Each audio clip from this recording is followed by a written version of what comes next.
The gate that changed everything. When 10-year-old Clara Mayfield collapsed at Elias Boone's gate, with nothing but a tattered dress and desperate courage, she asked for one thing that would shatter his carefully constructed isolation. "Please, mister, I don't need charity. Just let me work." In that moment, a man who'd spent 3 years waiting to die and a child the world had thrown away stood on opposite sides of a fence that separated survival from surrender. One of them would have to be brave enough to open it. If you want to see how a single act of quiet defiance can rebuild 2 broken lives from the ground up, stay with this story until the end, and drop a comment with your city so I can see how far Clara's journey reaches across the world.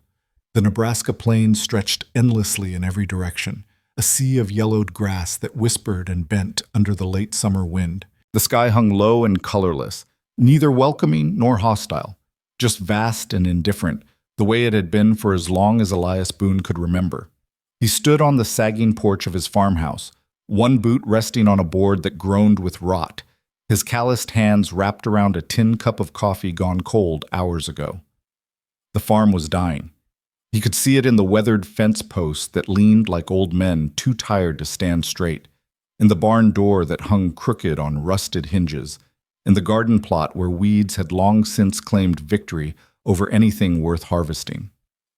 3 years ago, this place had hummed with purpose, crops in neat rows, animals calling for their feed, smoke rising steady from the chimney. 3 years ago, Margaret had been alive. Elias took a sip of the bitter coffee and didn't taste it. He didn't taste much of anything anymore. The wind shifted, carrying dust across the yard. He watched it swirl and settle, coating everything in a fine layer of grit that matched the film over his own life. Somewhere in the distance, a crow called out, harsh and mocking. The sound broke the silence but brought no comfort. Nothing did. He'd stopped counting the days after the first year. What was the point? One bled into another with the same gray sameness. Wake before dawn out of habit, not need. Check the livestock he'd sold off months ago. Stare at fields he no longer planted. Eat beans from a can over a stove that barely held heat. Fall into bed without bothering to remove his boots. Margaret would have scolded him for that. Margaret would have scolded him for a lot of things.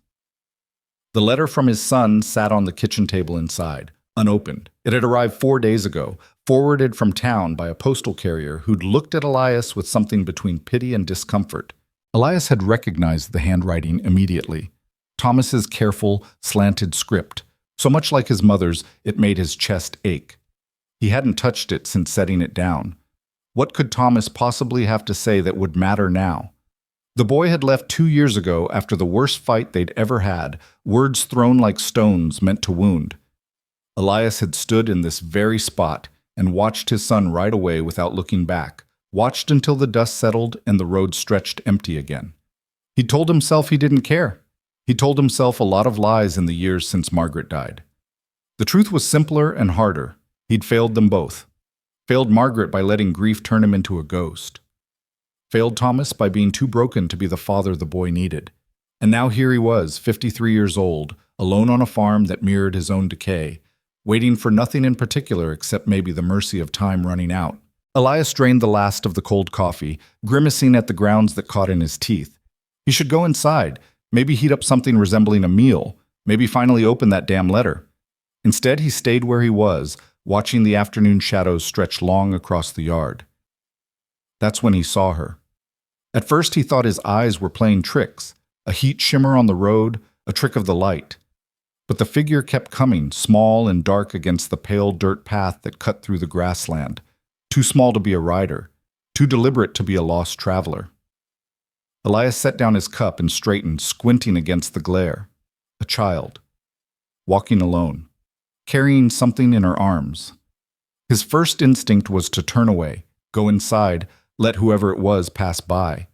People didn't come out this way unless they were lost or desperate, and he had nothing to offer either condition. But something about the way the small figure moved, steady despite obvious exhaustion, determined despite the distance still to cover, kept him rooted to the porch. She was closer now, maybe 50 yards from the gate. Elias could make out details. A dress that might have been blue once but had faded to the color of old bruises, dark hair tangled and wild around a thin face, bare feet that kicked up small clouds of dust with each step. She clutched what looked like a bundle of clothes to her chest, holding it the way Margaret used to hold their best Sunday linens, like they were precious beyond measure. The child reached his gate and stopped. She stood there swaying slightly, and Elias could see her chest rising and falling with the effort of breathing. She couldn't have been more than 10 or 11 years old. Her face was streaked with dirt and what might have been tear tracks, her lips cracked from sun and thirst. She looked up at the house, then at Elias standing on the porch, and something in her eyes, some fierce, desperate spark, made him forget how to look away. They stared at each other across the dusty yard, separated by 30 feet and a lifetime of sorrow. Elias waited for her to speak, to ask directions or beg for food. Instead, she just stood there, gripping that bundle tighter, her whole body trembling with fatigue and something else. Something that looked like gathering courage. "This is private property," Elias called out, his voice rough from disuse. "You lost." The girl shook her head. Her lips moved, but no sound came out at first. She swallowed hard, tried again. "Please." The word was barely a whisper, but it carried across the space between them with perfect clarity. "Please, mister, I can work." Elias felt something shift in his chest, a sharp, unwelcome sensation like a stone grinding against his ribs. "You're a child," he said flatly. "Go on home. Your folks must be worried." "I don't have folks." Her voice was stronger now, edged with a defiance that seemed too large for such a small frame. "Not anymore. I can work, though. I'm strong. I can cook and clean, and I don't eat much, and I won't be any trouble, I promise. I just—" Her voice cracked, and suddenly the fierce expression crumbled. Her shoulders shook, the bundle slipping in her grasp. She clutched it tighter, pressing it against her face, as if to hide behind it, and when she spoke again the words came out broken and raw. "I just need somewhere to be." Elias stood frozen. Every instinct told him to turn around, walk inside, close the door on this moment before it could demand anything from him. He had nothing left to give. He'd learned that lesson the hard way, carved it into himself with 3 years of deliberate isolation. Letting anyone close only led to loss, and he'd had his fill of that particular agony. But the girl, she was still standing there, still waiting, her whole body shaking now with exhaustion or emotion, or both. And God help him, something about the sight of her, this small, fierce thing that had walked however many miles on bloodied feet just to ask for work instead of pity, reminded him of someone he used to be. Someone who'd believed people deserved a chance. Someone who hadn't yet learned that caring only meant more to lose. "What's your name?" The question surprised him even as he asked it. The girl lowered the bundle slightly, revealing eyes that were brown and enormous and full of desperate hope. "Clara Mayfield." "Where are you from, Clara Mayfield?" "Everywhere. Nowhere." She wiped at her face with one thin arm, leaving fresh streaks in the dust. "Last place was the Hendersons' farm, 15 miles east. Before that, the Crowley house in town. Before that—" She trailed off, shaking her head. "Doesn't matter. None of them wanted me permanent." "Why not?" Something flickered across her face. Shame, maybe, or some anger. "I eat food. I take up space. Mrs. Henderson said I was a burden they couldn't afford, especially now that she's expecting her own." The words came out flat, rehearsed, as if she'd heard them enough times to memorize them. "Mr. Crowley said I was too much trouble for what I was worth. The orphanage won't take me back because I ran away twice and they're full anyway." Elias felt his jaw tighten. He'd heard stories about children passed between families like unwanted furniture, worked hard, and cast aside the moment they became inconvenient. He'd always told himself it wasn't his problem. He had enough problems. "So you walked 15 miles to ask a stranger for work." He couldn't keep the bitter edge from his voice. "That's a fool's plan, girl." "Maybe." Clara lifted her chin, and despite the exhaustion written into every line of her small body, there was steel in her voice. "But I got here, didn't I? And I'm still standing. That counts for something." It did. God help him, it did. Elias looked at her, really looked at her, and saw a child who'd been abandoned by every person who should have protected her, who'd walked until her feet bled rather than give up, who'd chosen dignity over pity even when she had every reason to beg. She was everything he'd stopped being, brave enough to keep trying, stubborn enough to believe tomorrow might be different, and she was asking him, of all people, for a chance. "I'm not a charitable man," he said slowly. "I don't run a boarding house, and I don't have work for a child." Clara's face fell, the hope draining from her eyes like water through a sieve. She nodded once, jerky and automatic, and turned away. She made it 3 steps before her legs gave out. She didn't fall so much as fold, her knees buckling as if someone had cut the strings holding her upright. The bundle tumbled from her arms, spilling across the dusty road. A change of clothes, a few pieces of cloth that might have been dish towels, a small wooden figure carved roughly in the shape of a horse. Clara tried to gather them up, her hands shaking so badly she could barely grip anything. "I'm sorry," she whispered, talking to herself or to him or to no one. "I'm sorry, I just need a minute, I can—" Elias was down the porch steps before he'd made a conscious decision to move. His boots hit the dirt with heavy thuds, closing the distance between them in seconds. Clara looked up at him with wide, frightened eyes as he knelt beside her, and he saw himself reflected there, a hard, weathered man who looked like every disappointment she'd ever known. "Easy," he said, surprised by the gentleness in his own voice. "You're done walking for today." He reached for the wooden horse, turning it over in his palm. The carving was simple but careful, made by hands that had taken time to smooth the edges.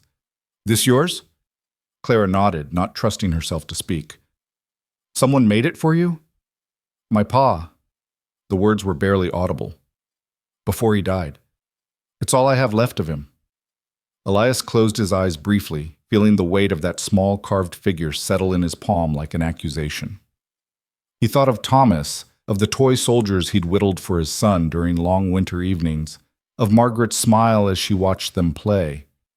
He thought of all the ways he'd failed to hold on to what mattered. When he opened his eyes, Clara was watching him with an expression that broke something in his chest. Not hope, exactly, but something closer to recognition, as if she could see his grief and understood it because she carried her own. "Come on." Elias stood, offering his hand. "Let's get you inside before you pass out in my front yard." Clara stared at his outstretched hand like it might disappear if she reached for it. "I can work," she said again, desperate and insistent. "I promise, I'm not asking for charity. I just need—" "I know what you need." Elias kept his hand extended, steady and patient. "And right now, what you need is water and food and a place to sit down before you fall down. We can talk about the rest after." For a long moment, Clara didn't move. Then slowly she placed her small, filthy hand in his. Her grip was surprisingly strong, her palm rough with calluses that had no business on a child's hand. Elias pulled her to her feet, steady and careful, and watched her sway like a sapling in wind. He gathered her scattered belongings with his free hand, tucked them under his arm, and guided her toward the gate. The hinges screamed when he pushed it open, a sound he'd grown so accustomed to he barely heard it anymore. But Clara flinched at the noise, and Elias made a mental note to oil them. Later, after he figured out what in God's name he was going to do with a half-starved child who'd walked 15 miles to ask him for work. The porch steps creaked under their combined weight. Elias kicked the door open and guided Clara inside into the dim coolness of the farmhouse that had stood empty of anything resembling life for too long. The place smelled of dust and old coffee and loneliness, and for the first time in 3 years, Elias felt ashamed of it. Clara stood in the middle of the kitchen, still swaying slightly, taking in the unwashed dishes piled by the basin, the cold stove, the table covered in old newspapers, and that unopened letter from Thomas. She didn't say anything, but Elias could see her cataloging every detail with eyes that had learned to assess situations quickly. "Sit," he said, pointing to the least broken chair, "before you fall."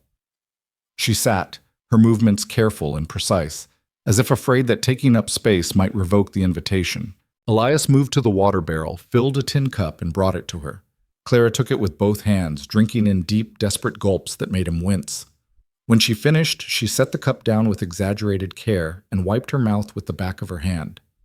"Thank you," she said formally, as if she were at a church social instead of sitting in a kitchen that looked like it belonged to a man who'd given up. Elias grunted and turned to the stove. He built up the fire with practiced efficiency, his hands remembering motions Margaret had taught him 20 years ago. While the stove heated, He rummaged through the pantry. Beans, a few strips of dried venison, half a loaf of bread that was only a day away from being too stale to eat. Not much, but enough. He worked in silence, aware of Clara watching him from the table. Her exhaustion was palpable, written into the slump of her shoulders and the heaviness of her eyelids, but she fought against it with visible determination. As if falling asleep might mean waking up to find this had all been a dream, the beans began to warm, filling the kitchen with a smell that was at least closer to welcoming than what had been there before. Elias sliced the bread, spread it with the last of the butter, and set it in front of Clara along with a plate of beans and venison. "Eat," he said. "Slow. Your stomach's probably forgotten what food feels like." Clara nodded and picked up the bread with trembling hands. She took a small bite, chewed carefully, swallowed. Then another. Elias watched her eat with the controlled desperation of someone who'd gone hungry enough times to know better than to rush, and felt anger rise in his throat, not at her, but at every person who'd let this child reach this point. He poured himself a cup of water and leaned against the counter, giving her space to eat without feeling scrutinized. Outside, the wind picked up, rattling the loose shutter he kept meaning to fix. The sun was dropping toward the horizon, painting the kitchen in amber light that made the dust motes visible in the air. "How long since you ate last?" he asked. "Yesterday morning. Mrs. Henderson gave me biscuits before she told me to leave." Clara took another careful bite of bread. "I tried to make them last, but I got so hungry." "You did fine." Elias refilled her water cup. 15 miles is a long walk on biscuits and hope." Clara looked up at him, and for the first time since she'd appeared at his gate, something that might have been a smile touched the corners of her mouth. "Hope's free. That's what my ma used to say. She said it was the one thing nobody could take from you if you held it tight enough." "Your ma sounds like she was a wise woman." "She was." The almost smile faded. "She died when I was 7. Fever took her in 2 days. Pa tried to keep us together after, but he wasn't strong like her. He lasted a year before his heart gave out. People said it was grief that killed him, that he just stopped wanting to live without her." Elias turned away, gripping the edge of the counter hard enough to make his knuckles white. He knew exactly what that felt like. The difference was he'd been too stubborn or too cowardly to follow Margaret into whatever came next. Instead, he'd stayed here, haunting his own life like a ghost too bitter to move on. "I'm sorry," he said quietly. "No child should have to lose both parents. No one should have to lose anyone." Clara finished the last of her beans, scraping the plate clean. "But they do anyway, all the time. My pa used to say that's just how life works. It gives you things, and then it takes them away, and all you can do is hold on tight while you have them." "Your pa was right about that." They fell into silence, but it wasn't uncomfortable. It was the kind of quiet that came when two people recognized shared wounds and didn't need to explain them. Elias watched the light continue to fade, painting the world in shades of gold and shadow, and tried to remember the last time he'd had a conversation that felt like more than just words filling space. Clara's head began to droop. She jerked upright, fighting against exhaustion with visible effort, her eyes determined but her body betraying her. "You need sleep," Elias said. "There's a room upstairs. Used to be my son's. Bed's probably dusty, but it's better than the floor." "I should clean first." Clara started to rise, swaying on her feet. "I should earn—" "You should rest before you collapse." Elias's voice was firm, but not unkind. "Everything else can wait until morning." Clara looked like she wanted to argue, but exhaustion won. She nodded, her whole body sagging with relief. Elias led her up the narrow stairs to Thomas's room, each step creaking under their weight. He pushed open the door to reveal a space frozen in time, bed neatly made the way Margaret had left it, books on the shelf gathering dust, the toy soldiers Elias had carved still lined up on the windowsill like they were guarding against something. "It's perfect," Clara whispered. She moved to the bed and sat down carefully, running her hand over the quilt. "This is the nicest room I've seen in years." Elias felt his throat tighten. "Get some sleep. We'll figure out the rest in the morning." He started to leave, but Clara's voice stopped him. "Mr. Boone?" He turned back. She was looking at him with those enormous brown eyes, and in them he saw exhaustion and gratitude and something else. a question she was too afraid to ask outright. Can I really stay? At least for a little while? Every logical part of Elias's brain screamed at him to say no, to explain that this was temporary, that he wasn't the kind of man who took in strays, that she'd be better off finding someone else. But when he opened his mouth, different words came out. We'll talk in the morning. For now, this is where you sleep. That's enough for today. Clara nodded, and the relief that washed over her face was so profound it hurt to witness. She lay down fully clothed, too tired to even remove her dirt-caked dress, and was asleep before Elias reached the door. He stood there for a moment, watching her chest rise and fall with the deep, exhausted breathing of someone who'd finally stopped running. Then he pulled the door mostly closed and made his way back downstairs. The kitchen felt different now. Not warmer, exactly, but less empty. The plates from dinner sat by the basin, evidence that someone other than himself had eaten here. The chair Clara had sat in still held the faint impression of her weight. Small changes, meaningless in the grand scheme of things, but they made the space feel less like a tomb. Elias's gaze fell on Thomas's letter, still sitting unopened on the table. He picked it up, turning it over in his hands. The paper was good quality, the kind Thomas would have had to pay extra for. That meant whatever he had to say was important enough to spend money on. With movements that felt like surrender, Elias broke the seal and unfolded the letter. Thomas's handwriting filled the page, careful and measured, so much like Margaret's it made his chest ache. Dear Father, I hope this letter finds you well, though I suspect it won't find you at all if you're still as stubborn as when I left. I'm writing anyway because Ma would have wanted me to try, and because I've been thinking about things I said, things we both said, that can't be unsaid, but maybe can be forgiven. I was angry when I left. Angry at you for giving up after Ma died, angry at myself for not knowing how to help, angry at the world for taking her from us. I said you weren't the man she married, and I meant it to hurt. It did, I think. It hurt me too. But I've had time now to understand that grief does things to people.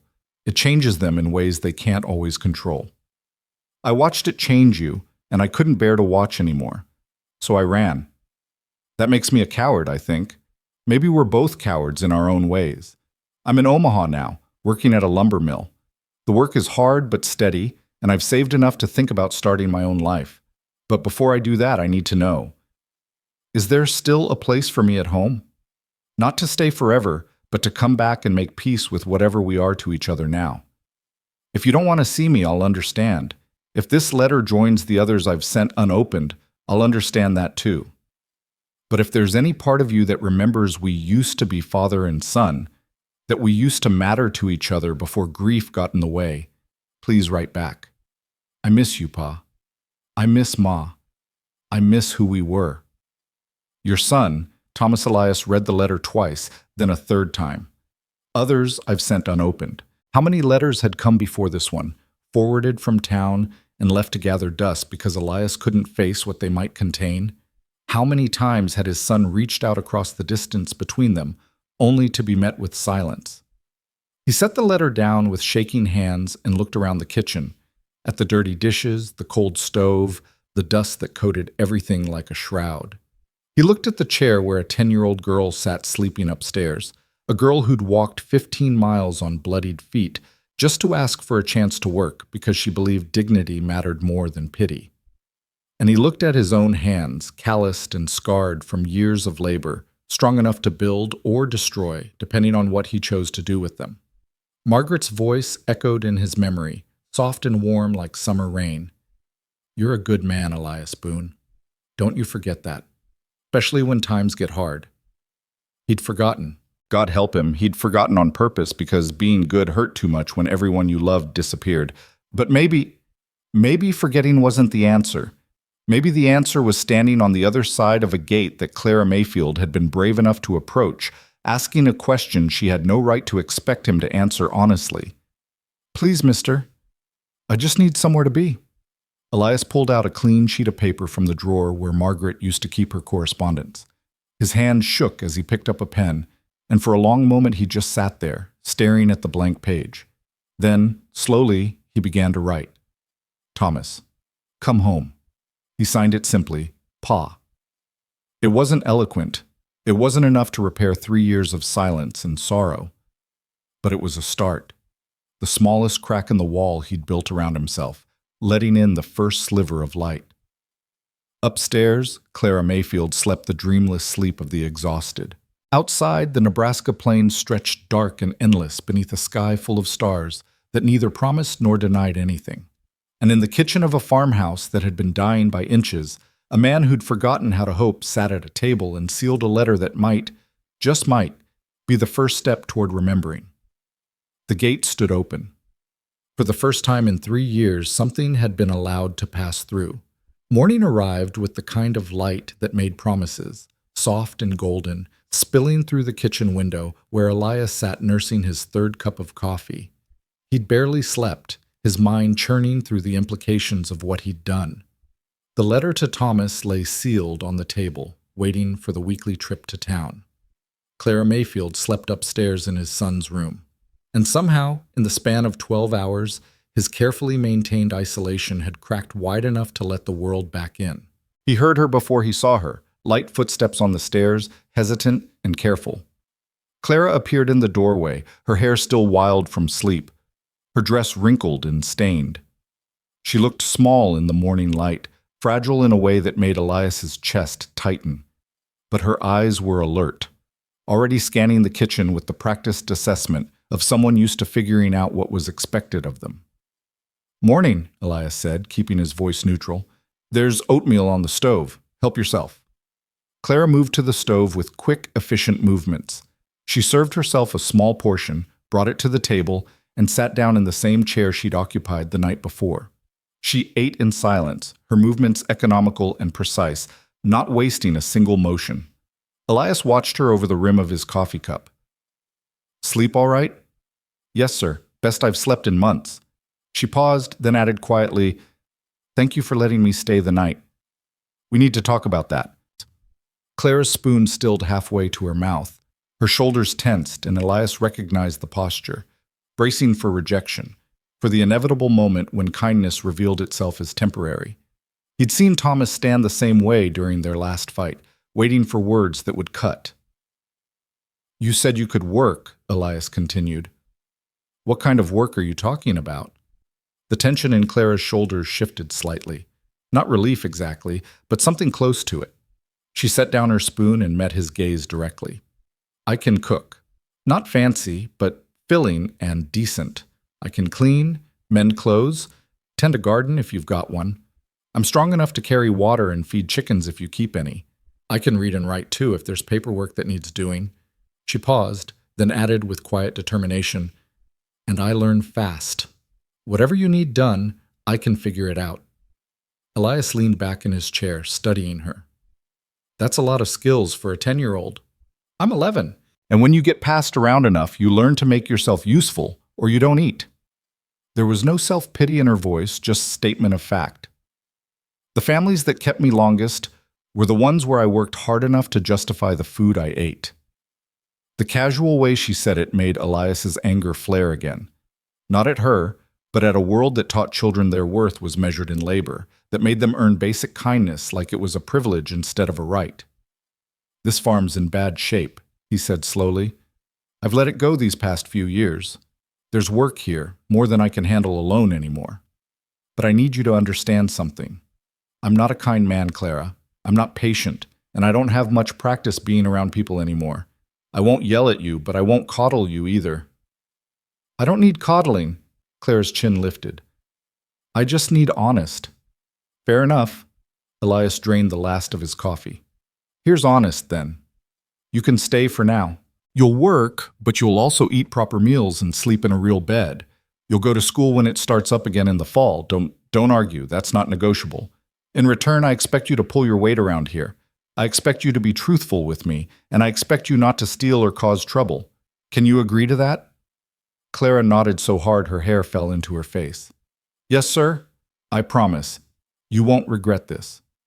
"We'll see." Elias stood, carrying his cup to the basin. "First thing we need to do is get you some proper clothes and shoes. Can't have you working barefoot.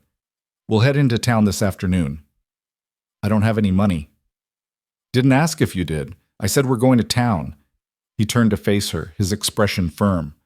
"I'm not running a charity, Clara. but I'm not going to work you like a mule in rags either. You need tools to do a job right, and clothes and shoes are tools.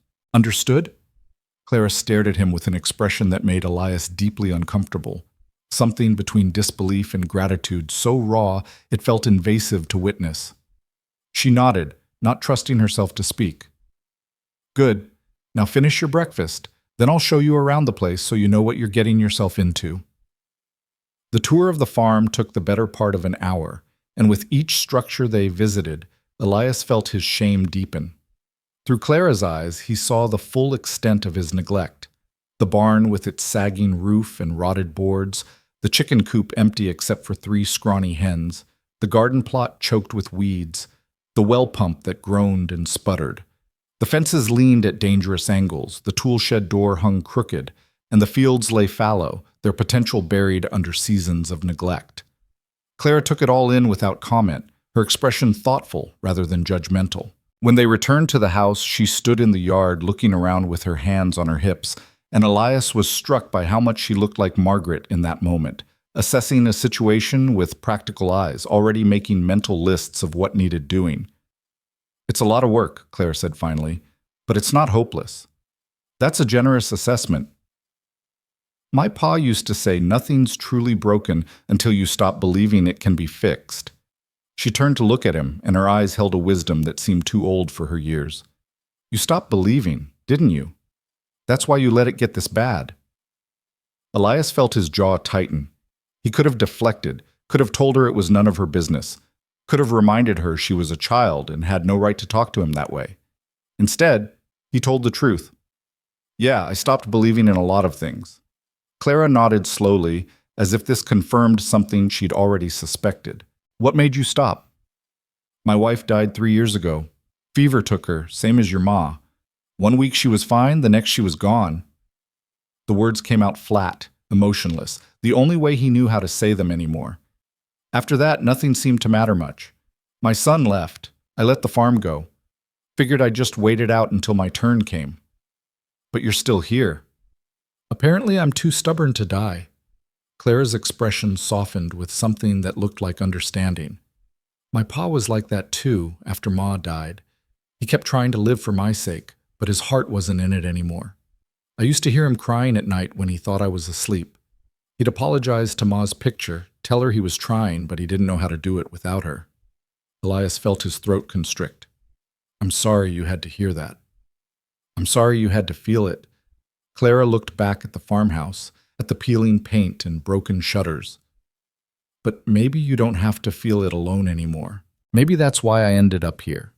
Because we both needed someone to remember what it's like to try again." The simplicity of her words hit Elias like a physical blow. This child, this fierce, determined child who'd been abandoned and rejected and walked 15 miles on bleeding feet, stood in his ruined yard and offered him hope like it was something she could afford to give away. "Maybe," he said quietly, "or maybe you just picked the only gate that wasn't locked. Either way, you opened it." Clara smiled at him, a real smile this time, and Elias felt something shift in his chest, something that had been frozen for 3 years beginning, painfully, to thaw. They spent the rest of the morning working together, and Elias was surprised by how capable Clara actually was. She attacked the kitchen with methodical efficiency, washing dishes and scrubbing surfaces with a determination that bordered on fierce. She swept the floors, organized the pantry, and even tackled the stove until it gleamed. Elias found himself assigned to tasks. "Can you reach that top shelf, Mr. Boone?" And "Would you move this table so I can get underneath?" And realized, with some amusement, that Clara had effectively taken charge of the operation. By noon, the kitchen looked better than it had in years. Clara stood back to survey her work, satisfaction written across her face. "Better," she declared. "Still needs curtains and maybe some flowers on the table, but it's a start." "Flowers," Elias repeated dryly. "I'll add that to the list right after fix the barn and rebuild the fences." "Flowers matter," Clara said seriously. "My ma always said a house without flowers was just a building. Flowers make it a home." Elias thought of Margaret's garden, of how she'd tended roses and daisies with the same care she'd given everything else. He'd let them all die after she passed, unable to bear the sight of them blooming without her there to see it. "Your ma was right about that too," he said quietly. After a quick lunch of bread and cheese, they hitched up the wagon for the trip to town. Clara climbed onto the seat beside Elias with barely contained excitement, her eyes bright with anticipation. It occurred to him that a simple trip to town was probably a rare adventure for a child who'd spent recent months being shuffled between families who didn't want her. The ride took 40 minutes, the wagon jolting over ruts in the road while Clara peppered him with questions about the land, the town, the farm's history. Elias found himself answering more fully than he'd intended, drawn out by her genuine curiosity. She listened with complete attention, filing away every detail as if building a map of her new world. Ashford wasn't much of a town. A main street with a general store, church, schoolhouse, saloon, and a handful of other businesses that served the scattered farming community. But to Clara, it might as well have been a city. She stared at everything with wide eyes, taking in the people on the wooden sidewalks, the horses tied to hitching posts, the signs advertising goods and services. Elias pulled the wagon up in front of Morrison's general store and helped Clara down. She stayed close to his side as they entered, overwhelmed by the abundance of goods stacked on shelves and hanging from walls. Mrs. Morrison looked up from behind the counter, her expression shifting from professional welcome to surprise when she saw who Elias had brought with him. "Well, Elias Boone, haven't seen you in town in months." Her eyes moved to Clara, sharp and assessing. "And who's this?"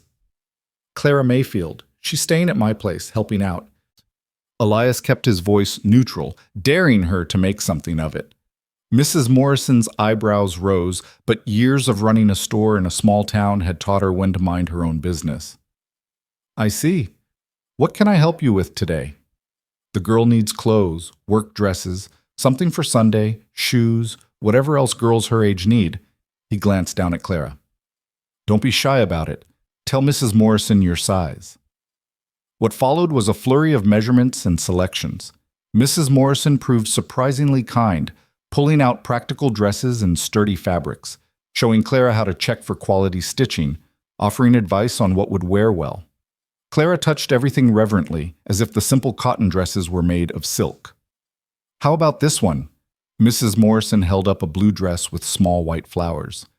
"This would suit you nicely, and the color matches your eyes." Clara looked at Elias questioningly, still not quite believing this was real. "If you like it, take it," he said. "Get 2 work dresses and 1 for Sunday, and don't forget a proper coat for winter."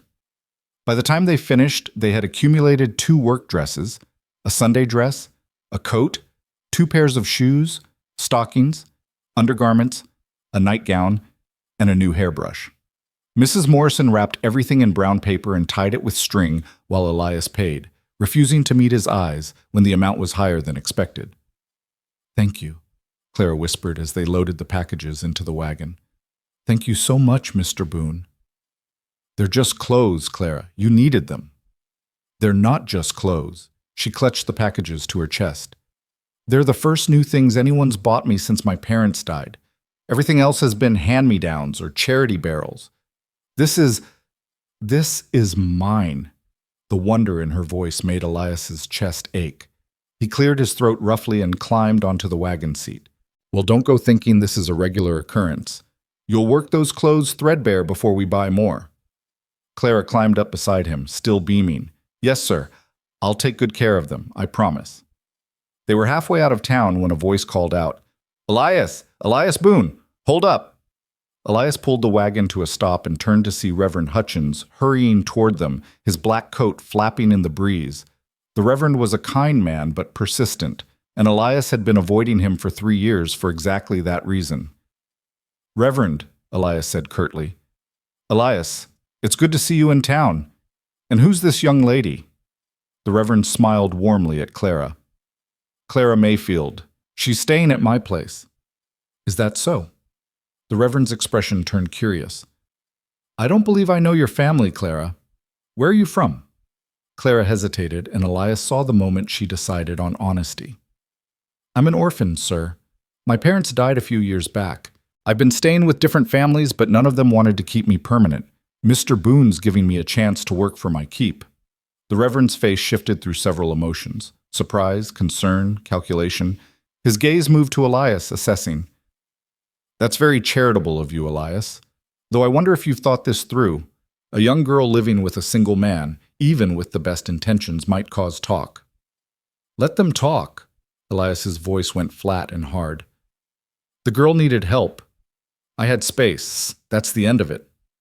Of course, of course. I didn't mean to suggest anything improper. The Reverend raised his hands placatingly. But have you considered that Clara might be better served in a proper home? The Robinsons have been looking to take in a child, and they have a daughter near Clara's age. It might be more appropriate. The Robinsons can look somewhere else. Elias gathered up the reins. Clara's got a home with me unless she decides otherwise. I don't want to go somewhere else, Clara said quickly, her voice firm despite the tremor underneath. Mr. Boone gave me his word, and I gave him mine. That means something. The Reverend looked between them, clearly torn between pastoral concern and recognition that he'd overstepped. Well, if you're both certain, Clara, you're always welcome at Sunday services, and Elias, the congregation would love to see you back. It's been too long. We'll see, Elias said noncommittally. He clicked his tongue, and the horses started forward, leaving the Reverend standing in the dusty street. They rode in silence for a few minutes before Clara spoke. Thank you for that, for not letting him send me away. Nobody's sending you anywhere you don't want to go. I gave you my word. Elias kept his eyes on the road. But he's right about one thing. People will talk. Small towns are like that. You being at my place, me being alone, folks will make assumptions. I don't care what they assume. I know you're a good man. You don't know that.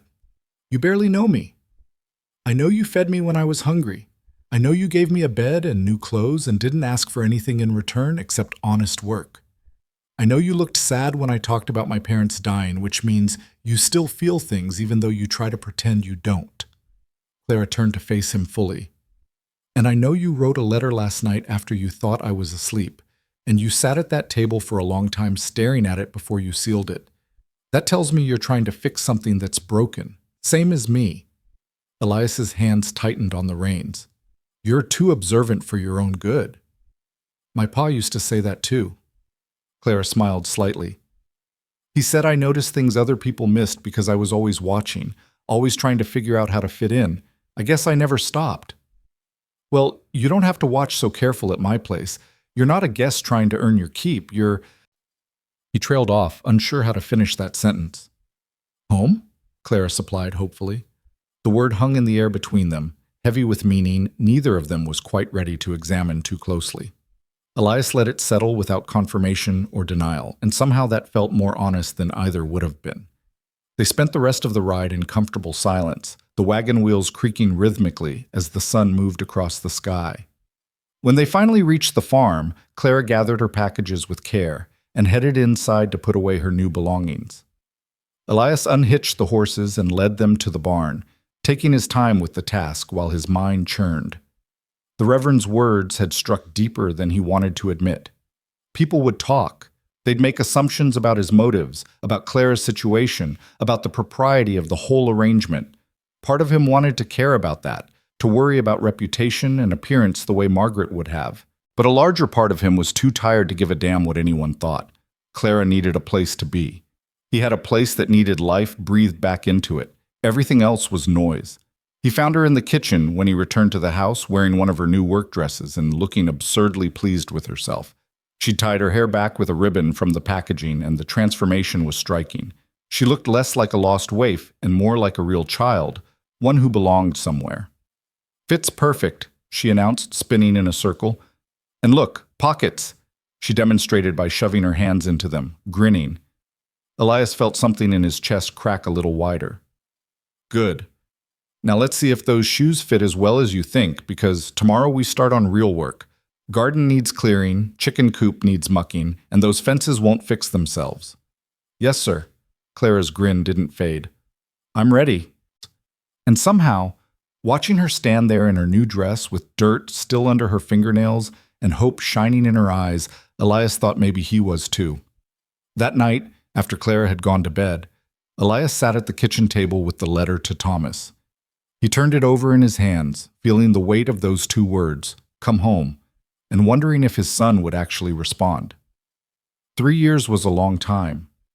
People changed. Hurt calcified into something harder to break than simple anger, but Clara's words echoed in his mind. "You're trying to fix something that's broken, same as me." Maybe that's all any of them could do. Try. Pick up the scattered pieces and see if they still fit together, or if they'd have to build something new from the wreckage. Either way, it started with opening gates that had been locked too long, with being brave enough to say come home even when you weren't sure there was still a home worth coming back to. Elias sealed the letter and set it aside for tomorrow's trip to the post office. Then he walked through the house Clara had cleaned, touching surfaces she'd scrubbed, noticing small changes.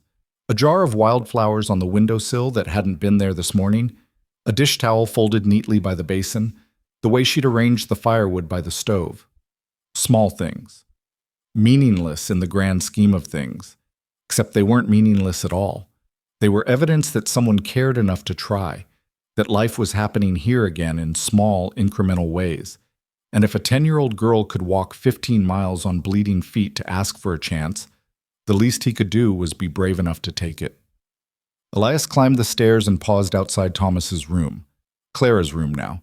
He could hear her breathing, deep and steady, the sound of someone who'd finally stopped running. He thought of his son in Omaha, of Margaret gone 3 years now, of all the ways he'd failed them both by giving up, and he thought of Clara Mayfield asking for work instead of pity, offering hope like it was free even though she had no reason to believe in it anymore. Maybe hope was free. Maybe it was the one thing nobody could take from you if you held it tight enough. Elias went to bed that night and, for the first time in 3 years, slept dreamlessly until dawn. The weeks that followed fell into a rhythm Elias had forgotten existed, the kind that came from shared purpose and work that actually mattered. Clara rose with the sun each morning, already dressed and ready before Elias had finished his first cup of coffee. She attacked every task with a determination that bordered on obsessive, as if afraid that slowing down might give him time to reconsider her place here. It took 3 days before Elias finally had to pull her aside, catching her as she tried to haul a bucket of water that was nearly half her weight. "Clara, stop." He took the bucket from her hands, noting the raw spots forming on her palms. "You're going to hurt yourself." "I'm fine. I can do it." "I know you can. That's not the point." He set the bucket down and turned her hands over, examining the blisters. "The point is, you don't have to prove anything. You're staying. That's already decided. You can slow down." Clara pulled her hands back, tucking them behind her. "If I slow down, you might realize you don't actually need me, that I'm just extra weight, like Mrs. Henderson said." The matter-of-fact way she said it made Elias's chest tighten with anger, not at her, but at every person who'd taught her that her worth was contingent on how hard she worked. Mrs. Henderson was wrong. He kept his voice steady, firm. "You're not weight. You're help, and there's a difference. But help that breaks itself isn't useful to anyone. Tomorrow, we're taking a half day. You're going to rest those hands, and we're going to work on this garden at a reasonable pace." "But the fences? The fences have been broken for 3 years. They can wait another week." Elias softened his tone slightly. "Margaret used to tell me the same thing when I'd work myself ragged.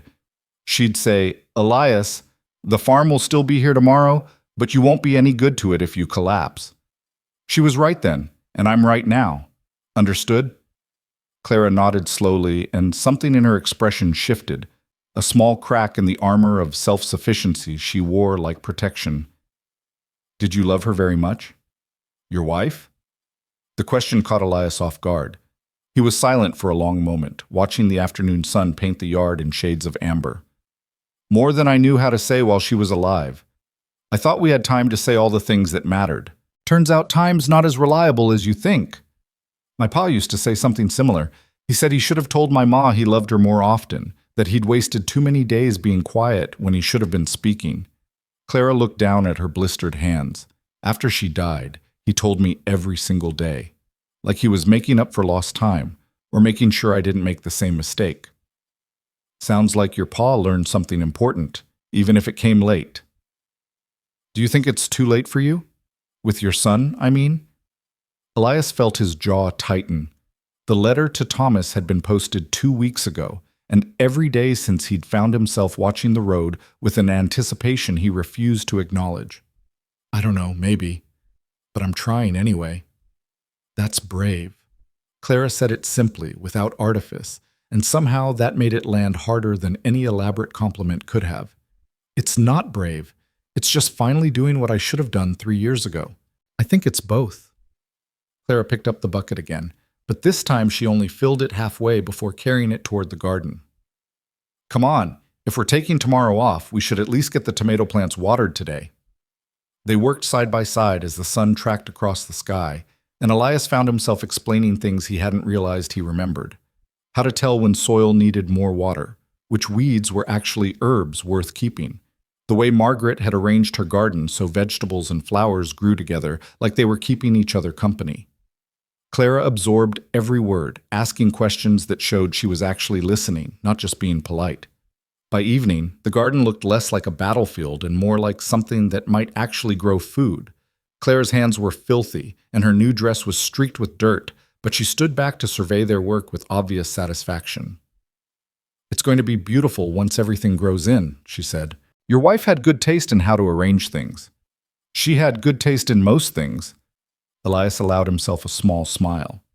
Questionable taste in husbands, maybe, but everything else was solid.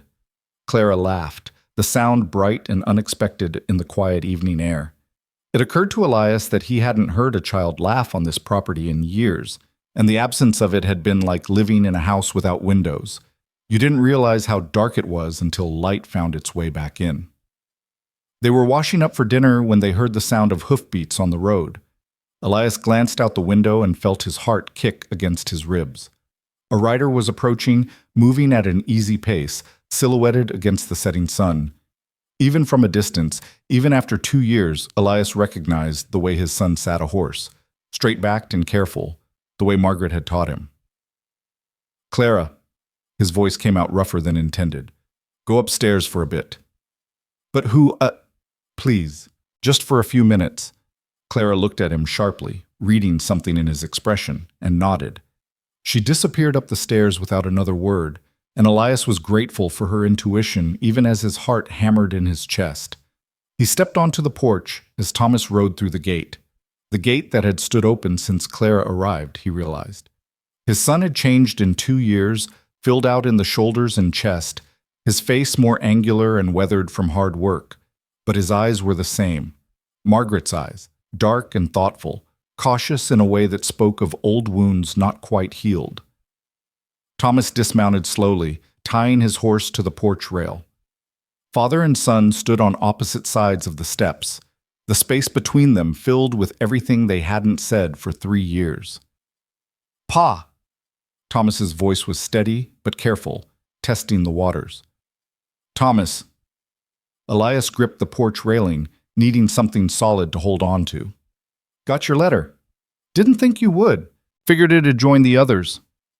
There was no accusation in Thomas's tone, just statement of fact, which somehow made it worse.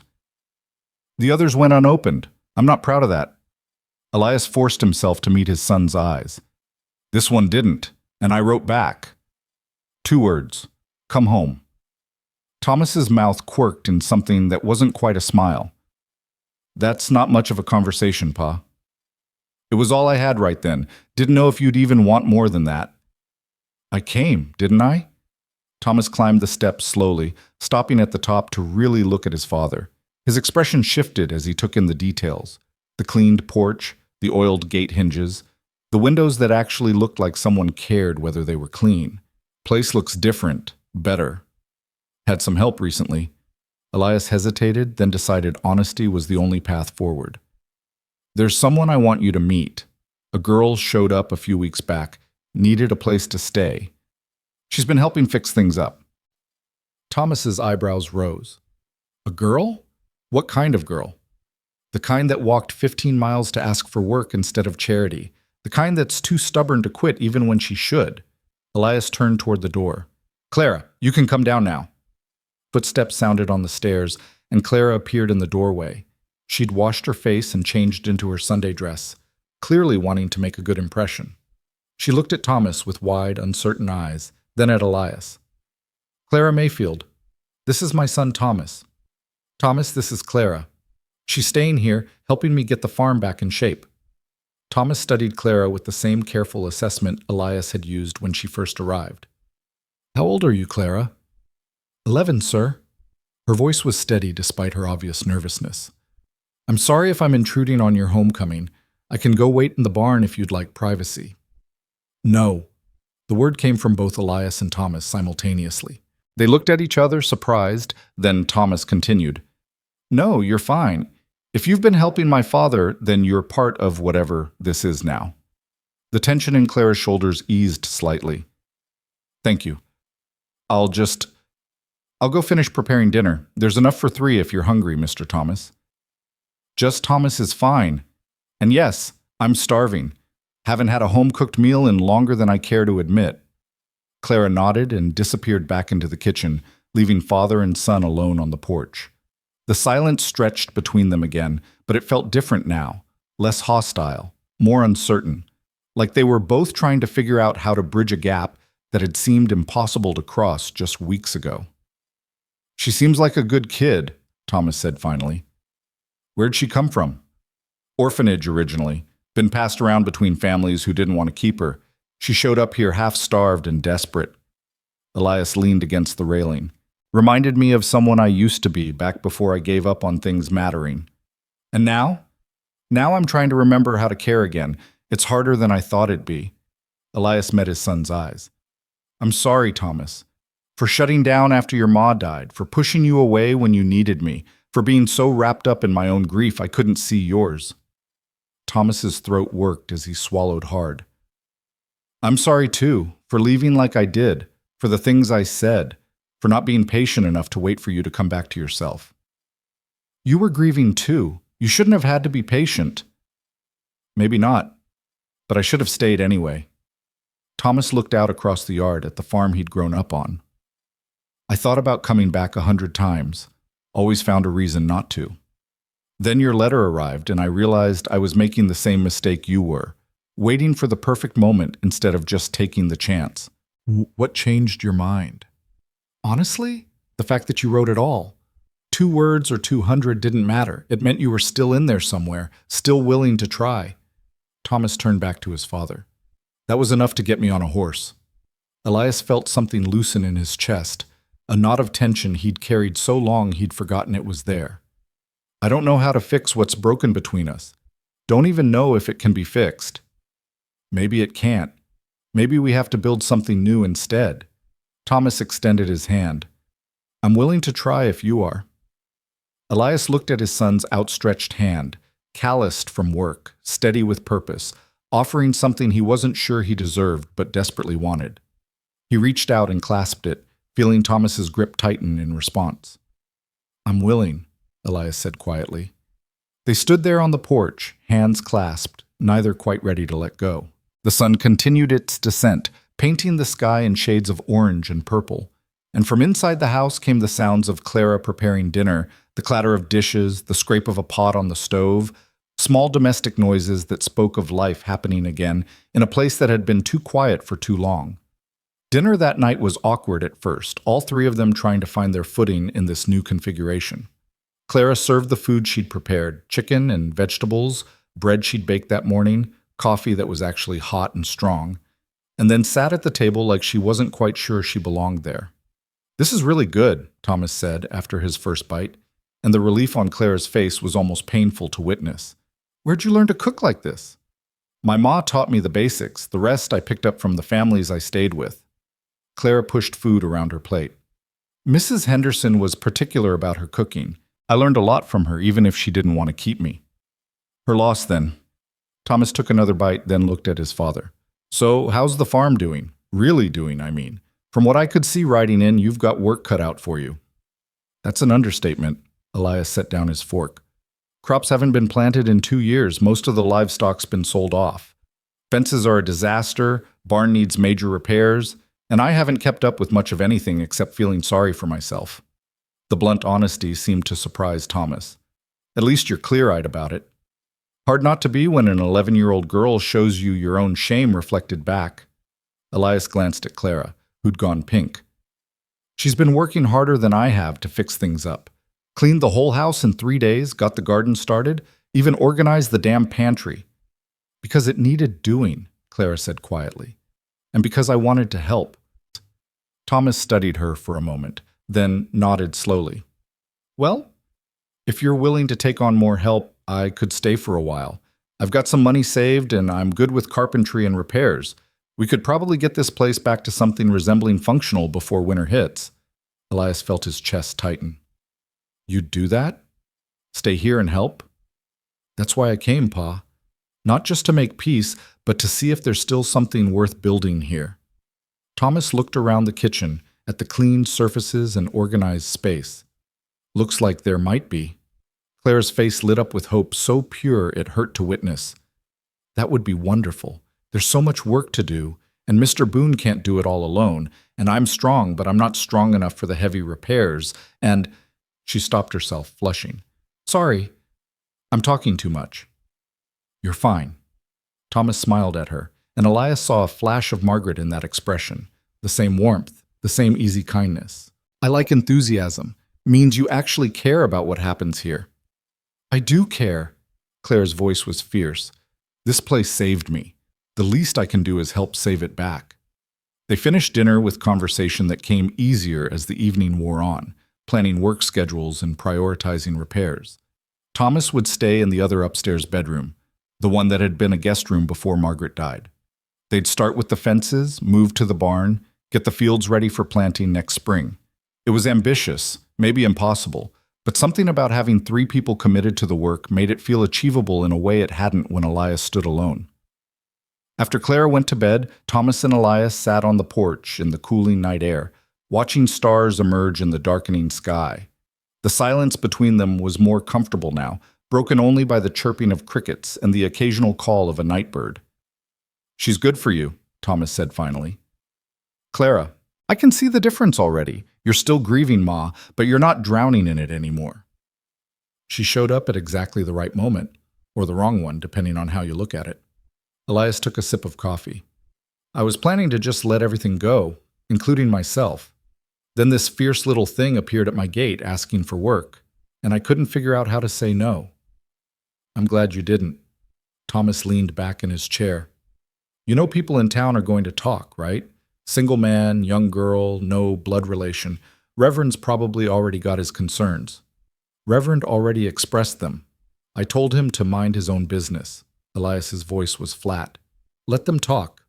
Clara needed help and I needed purpose. That's all that matters. You planning to make it official? Adoption, I mean? The question caught Elias off guard. He hadn't thought that far ahead, had been taking things one day at a time, afraid to plan for a future that might disappear like everything else he'd cared about. I don't know, he admitted. Seems presumptuous. She's only been here a few weeks. But if she wants to stay, if this works out? Elias was quiet for a long moment, considering. The truth was, he couldn't imagine the house without Clara in it anymore. Couldn't imagine going back to the silence, the emptiness, the slow decay. She'd breathed life back into this place in ways he hadn't known were possible. Then I suppose we'd figure out how to make it legal, he said finally. But that's her choice as much as mine. She's been passed around enough. I won't make her feel trapped. Thomas nodded, seeming satisfied with that answer. For what it's worth, I think she's already made her choice. The way she talks about this place, about helping you, that's not someone planning to leave. Maybe.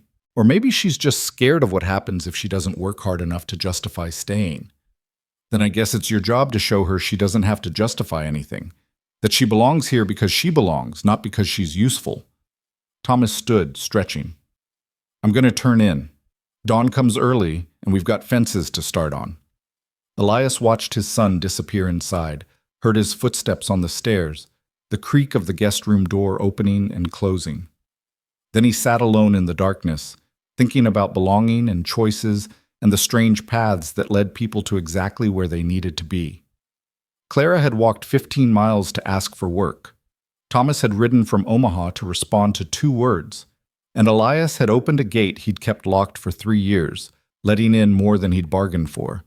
Maybe that's what hope looked like.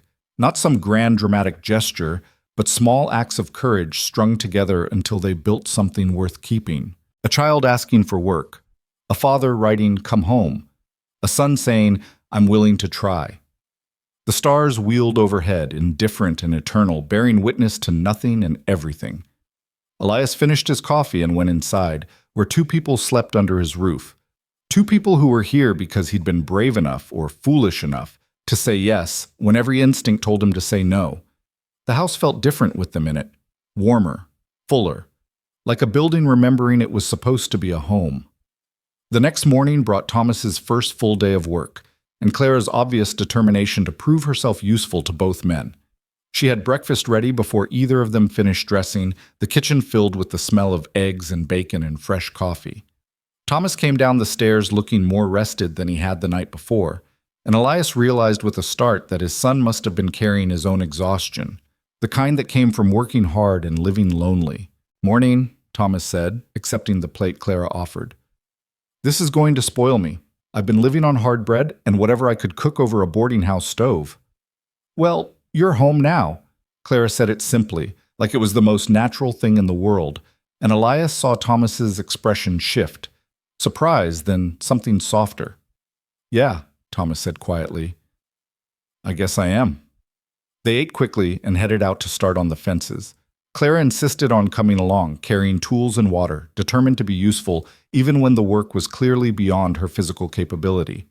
Elias and Thomas worked side by side, falling into a rhythm that surprised them both, measuring, cutting, hammering, the familiar dance of shared labor that neither had realized they'd missed. "You've gotten good at this," Elias observed, watching Thomas measure a fence post with practiced ease. "Had to. Lumber mill work teaches you precision or it teaches you to lose fingers. I preferred the first option." Thomas marked the wood with a pencil. "You taught me the basics, though, just built on what you started." It was the first acknowledgement that something good had passed between them before everything fell apart, and Elias felt gratitude bloom in his chest. Not everything had been destroyed. Some foundations remained. They worked through the morning, the sun climbing higher and hotter. Clara ran back and forth, fetching tools and water, chattering about her plans for the garden, asking questions about fence construction that showed genuine interest rather than polite attention. Around noon, she appeared with sandwiches wrapped in cloth and a jug of cold water from the well. "Lunch," she announced. "You both need to eat or you'll work yourselves sick." Thomas grinned at Elias. "She sounds like Ma." "She does," Elias agreed, and Clara beamed at the comparison. They sat in the shade of a cottonwood tree, eating sandwiches and watching the land stretch out around them. The farm looked less hopeless in the afternoon light, still damaged, still needing work, but no longer quite so defeated. Small repairs were already visible, patches of new wood standing out against the weathered old sections of fence that stood straight again. "It's going to take months to fix everything," Thomas said, surveying the property. "Maybe longer." "That's all right." Clara took a bite of her sandwich.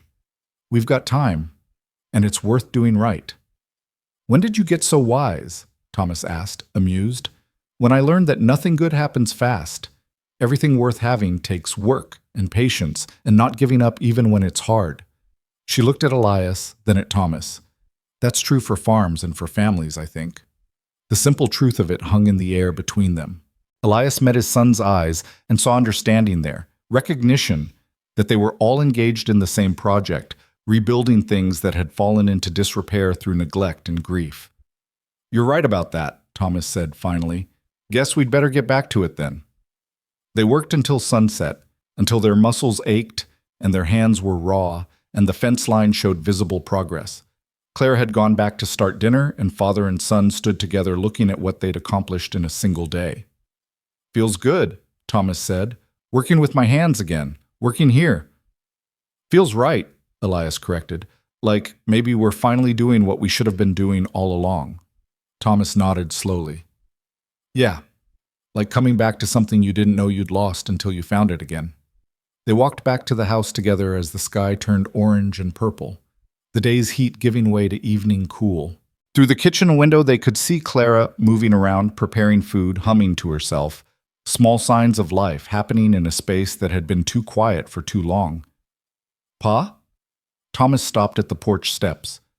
Thank you for writing back. For those 2 words. I know it wasn't easy. Thank Clara. She's the one who reminded me what courage looks like.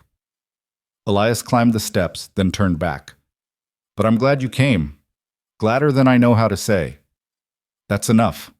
Thomas smiled, and it was real this time, no careful guardedness behind it.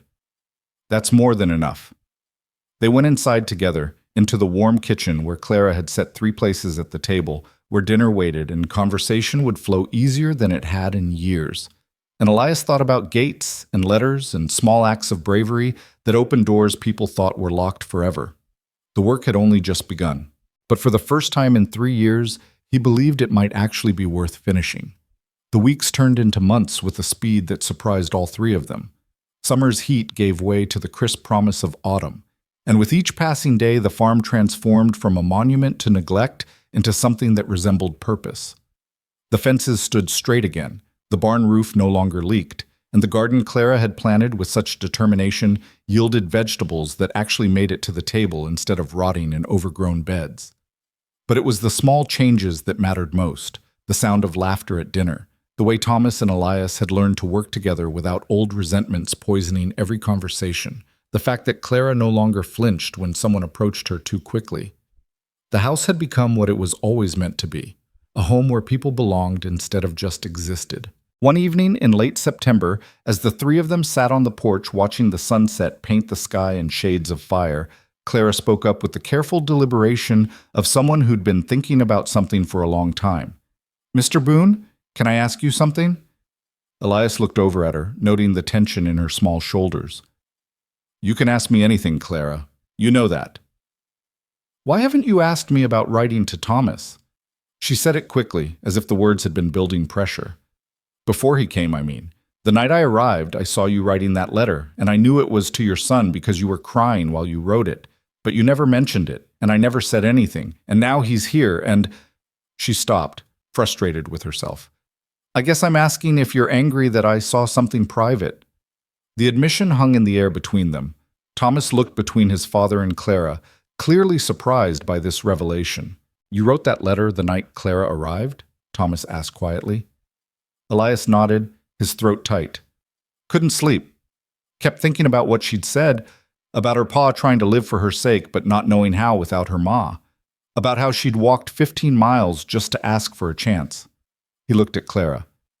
"You made me realize I'd been doing the same thing your pa did, except I'd given up even trying, and my son was still out there somewhere, still reachable if I could find the courage to reach." "So you wrote 2 words, Clara said softly. "It was all I had right then, all I could manage." Elias met her eyes. "And no, I'm not angry you saw. Truth is, I'm grateful. You gave me the push I needed, even if you didn't know you were doing it." Clara's eyes filled with tears. "I wanted to help. I knew you were hurting, and I thought maybe if your son came back, maybe you'd both hurt less. But I was scared you'd think I was meddling in things that weren't my business."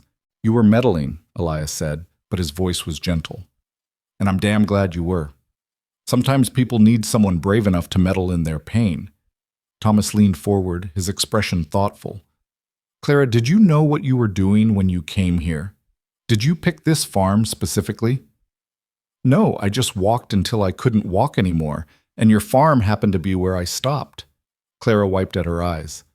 "But when I saw Mr. Boone standing on that porch looking so alone, I recognized something. He looked like my pa did after Ma died. Like he was still breathing but had forgotten why it mattered. And I thought maybe if I could help, maybe it would count for something." "It counted for everything," Elias said roughly. "You showing up here, asking for work instead of pity, refusing to give up even when you had every reason to. That changed things. Changed me." "Changed all of us," Thomas added. He stood and moved to Clara's chair, crouching down to her eye level. "You brought our family back together. However accidental it was, however it happened, you did that. And we owe you more than we can ever repay." Clara shook her head fiercely. "You don't owe me anything. You gave me a home. That's more than payment enough." "About that." Elias cleared his throat, suddenly nervous in a way he hadn't been since proposing to Margaret. "I've been thinking about making things official. If you want, that is. If you'd be willing." Clara's breath caught. Official how? Adoption. The word felt enormous in his mouth, weighted with implications he hoped she understood. Making you legally part of this family, giving you a name that actually means something instead of just being a temporary guest in someone else's house. The silence that followed stretched thin and taut.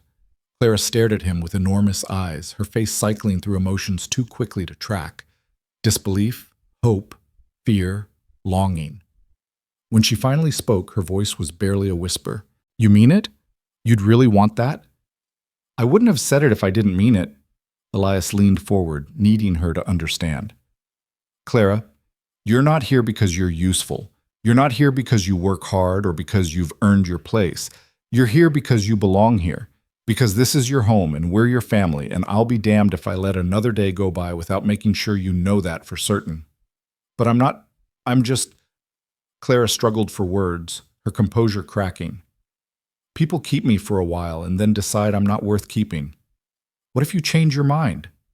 What if I mess up and you realize you made a mistake? Thomas moved closer, resting a hand on her shoulder. Clara, look around. Look at what you've built here. Do you really think any of this would exist if you hadn't shown up? Pa would still be drowning in grief. I'd still be in Omaha pretending I didn't have a father, and this farm would be dying by inches. You didn't just save a farm. You saved a family that didn't even know it could be saved. He's right. Elias stood, moving to kneel in front of Clara's chair, meeting her at eye level the way Thomas had. I'm not good at pretty words, Clara. Never have been. But I can tell you this with absolute certainty. You are wanted here. Not for what you do, but for who you are. And if you'll have us, flawed and broken as we are, we'd be honored to be your family, legal and permanent and real. Clara's face crumpled, and the tears she'd been holding back spilled over. She launched herself forward, wrapping her arms around Elias's neck with a strength that belied her small frame. He caught her instinctively, holding her while she sobbed against his shoulder. 3 years of rejection and abandonment and desperate hope finally finding safe harbor. Yes, she choked out between sobs. Yes, please. I want to stay. I want to be yours. Elias felt his own eyes burning, felt Thomas's hand come to rest on his shoulder as they formed a small circle of broken people choosing to be family. He held Clara tighter, this fierce child who'd walked into his life and refused to let him give up, and made her a promise. Then you're ours. From this moment forward, you're a boon. And boons don't give up on each other no matter how hard things get. Understood? Clara nodded against his shoulder, and when she finally pulled back, her face was blotchy and tear-streaked but radiating joy so pure it hurt to witness. Thomas pulled her into a hug of his own, and the three of them sat there on the porch as stars began to emerge in the darkening sky, holding on to each other like people who'd finally found their way home after being lost too long. The next morning brought a trip to town to speak with the lawyer about adoption proceedings. Clara wore her Sunday dress and sat between Elias and Thomas on the wagon seat, her hands folded primly in her lap, her nervousness showing in the way she kept smoothing invisible wrinkles from her skirt. It's going to be fine, Thomas assured her. Mr. Patterson's handled plenty of adoptions. He'll know what needs doing. But what if he says no? What if there are rules about who can adopt, and Mr. Boone doesn't qualify because he's not married, or because I'm too old, or... Clara. Elias's voice was firm but kind. Stop borrowing trouble. We'll deal with whatever comes, together. That's what families do. She nodded, but her hands kept smoothing her skirt. Elias understood the anxiety. After being rejected so many times, it was hard to believe good things could actually last. But he was determined to prove to her that some things were worth holding on to, that some promises didn't come with expiration dates. Ashford looked different somehow in the autumn light, the main street less dusty, the trees beginning to turn colors that reminded Elias of Margaret's garden in full bloom. They pulled up in front of Patterson's office, and Elias helped Clara down from the wagon, noting how her hand trembled slightly in his. The lawyer's office smelled of paper and pipe tobacco, the walls lined with law books that looked impressive even if Elias couldn't read half their titles. Mr. Patterson himself was a solid man in his 50s, with wire-rimmed spectacles and the kind manner of someone used to dealing with people's problems. Elias Boone. Patterson stood to shake his hand. Been a while since I've seen you in town, And this must be Thomas. My, you've grown. And who's this young lady? Clara Mayfield, Elias said, keeping his hand on her shoulder. We're here about adoption. I want to make her part of my family, legal and binding. Patterson's eyebrows rose slightly, but he gestured for them to sit. I see. Well, let's discuss the particulars. He pulled out a form and a ledger, his movements methodical. How long has Clara been living with you? About 3 months, Elias said. And her parents? Both deceased. She's been in the care of various families since, none permanent. Elias felt Clara tense beside him. She came to my place looking for work. I took her in, and she's been part of the household since. Patterson made notes, his expression neutral. I'll need to verify her orphan status, of course, and there will be questions about the arrangement. A single man adopting a young girl isn't standard procedure. The court will want assurance that the situation is appropriate and in the child's best interest. It is, Thomas spoke up firmly. I can attest to that. Clara's been good for my father, and he's been good for her. They're family in every way that matters. We're just here to make it legal. And you are. His son. I'm living there too, helping restore the farm. It's not just Pa and Clara alone, if that's what concerns you. Patterson nodded, still writing. That helps. The court looks favorably on stable household situations. He looked at Clara directly. And you, young lady, is this what you want? Do you understand what adoption means? Clara sat up straighter, meeting his gaze with the same fierce determination she'd shown that first day at Elias's gate. Yes, sir. It means Mr. Boone would be my legal father. It means I'd have his name and his home and his family. It means I'd belong somewhere permanent, not just until someone decides I'm too much trouble. Her voice gained strength. And yes, I want that. More than anything. Something in Patterson's expression softened. Well then, I'll need some time to prepare the paperwork and schedule a hearing. The judge will want to interview all parties, ensure everything's above board. Given the circumstances and Mr. Boone's standing in the community, I don't anticipate major obstacles, but these things take time. How much time? Clara asked anxiously. 4 to 6 weeks, typically. Maybe sooner if we're lucky. Patterson smiled at her kindly. I know that seems like forever when you're waiting for something important, but it'll pass, and then you'll be Clara Boone officially. Clara Boone. The name settled over her like a blanket, warm and right. She looked at Elias, and he saw hope warring with fear in her eyes. Afraid to believe this was real, terrified it might disappear. We can wait, Elias said firmly. We've got time, and we're not going anywhere. They left the lawyer's office with forms to fill out and instructions for the hearing. Clara walked between Elias and Thomas, holding both their hands, something she hadn't done since that first night when exhaustion had made her vulnerable. Now she did it from choice, from wanting connection, and that made all the difference. They were loading back into the wagon when Reverend Hutchins appeared, his timing impeccable as always. Elias, Thomas, and Miss Clara, looking lovely as always. The Reverend's smile was warm, but his eyes were calculating. What brings you all to town together? Family business, Elias said shortly, not wanting to invite speculation. I see. Well, I'm glad to catch you. I've been meaning to visit, see how things are progressing at the farm. His gaze moved between them. There's been some talk in town, people wondering about the arrangement, you understand. A young girl living with a widowed man, even with Thomas there now. Some folks have concerns. Elias felt his jaw tighten. The only folks who need to be concerned are the ones living under my roof, and we're all satisfied with the arrangement. Of course. Of course. I'm not suggesting anything improper. The Reverend raised his hands placatingly. But perhaps it would ease minds if you all attended services this Sunday. Let people see for themselves that Clara's well cared for and happy. Sometimes visibility is the best answer to gossip. Clara tugged on Elias's sleeve. Can we? I'd like to go to church, if you don't mind. Elias wanted to refuse on principle. He'd stopped attending services after Margaret died, unable to stomach the platitudes and pitying looks. But Clara was looking at him with those enormous, hopeful eyes, and he'd promised her they were family. Families made compromises. Fine, he said gruffly. This Sunday. But if anyone says something out of line, we're leaving. Fair enough. The Reverend beamed.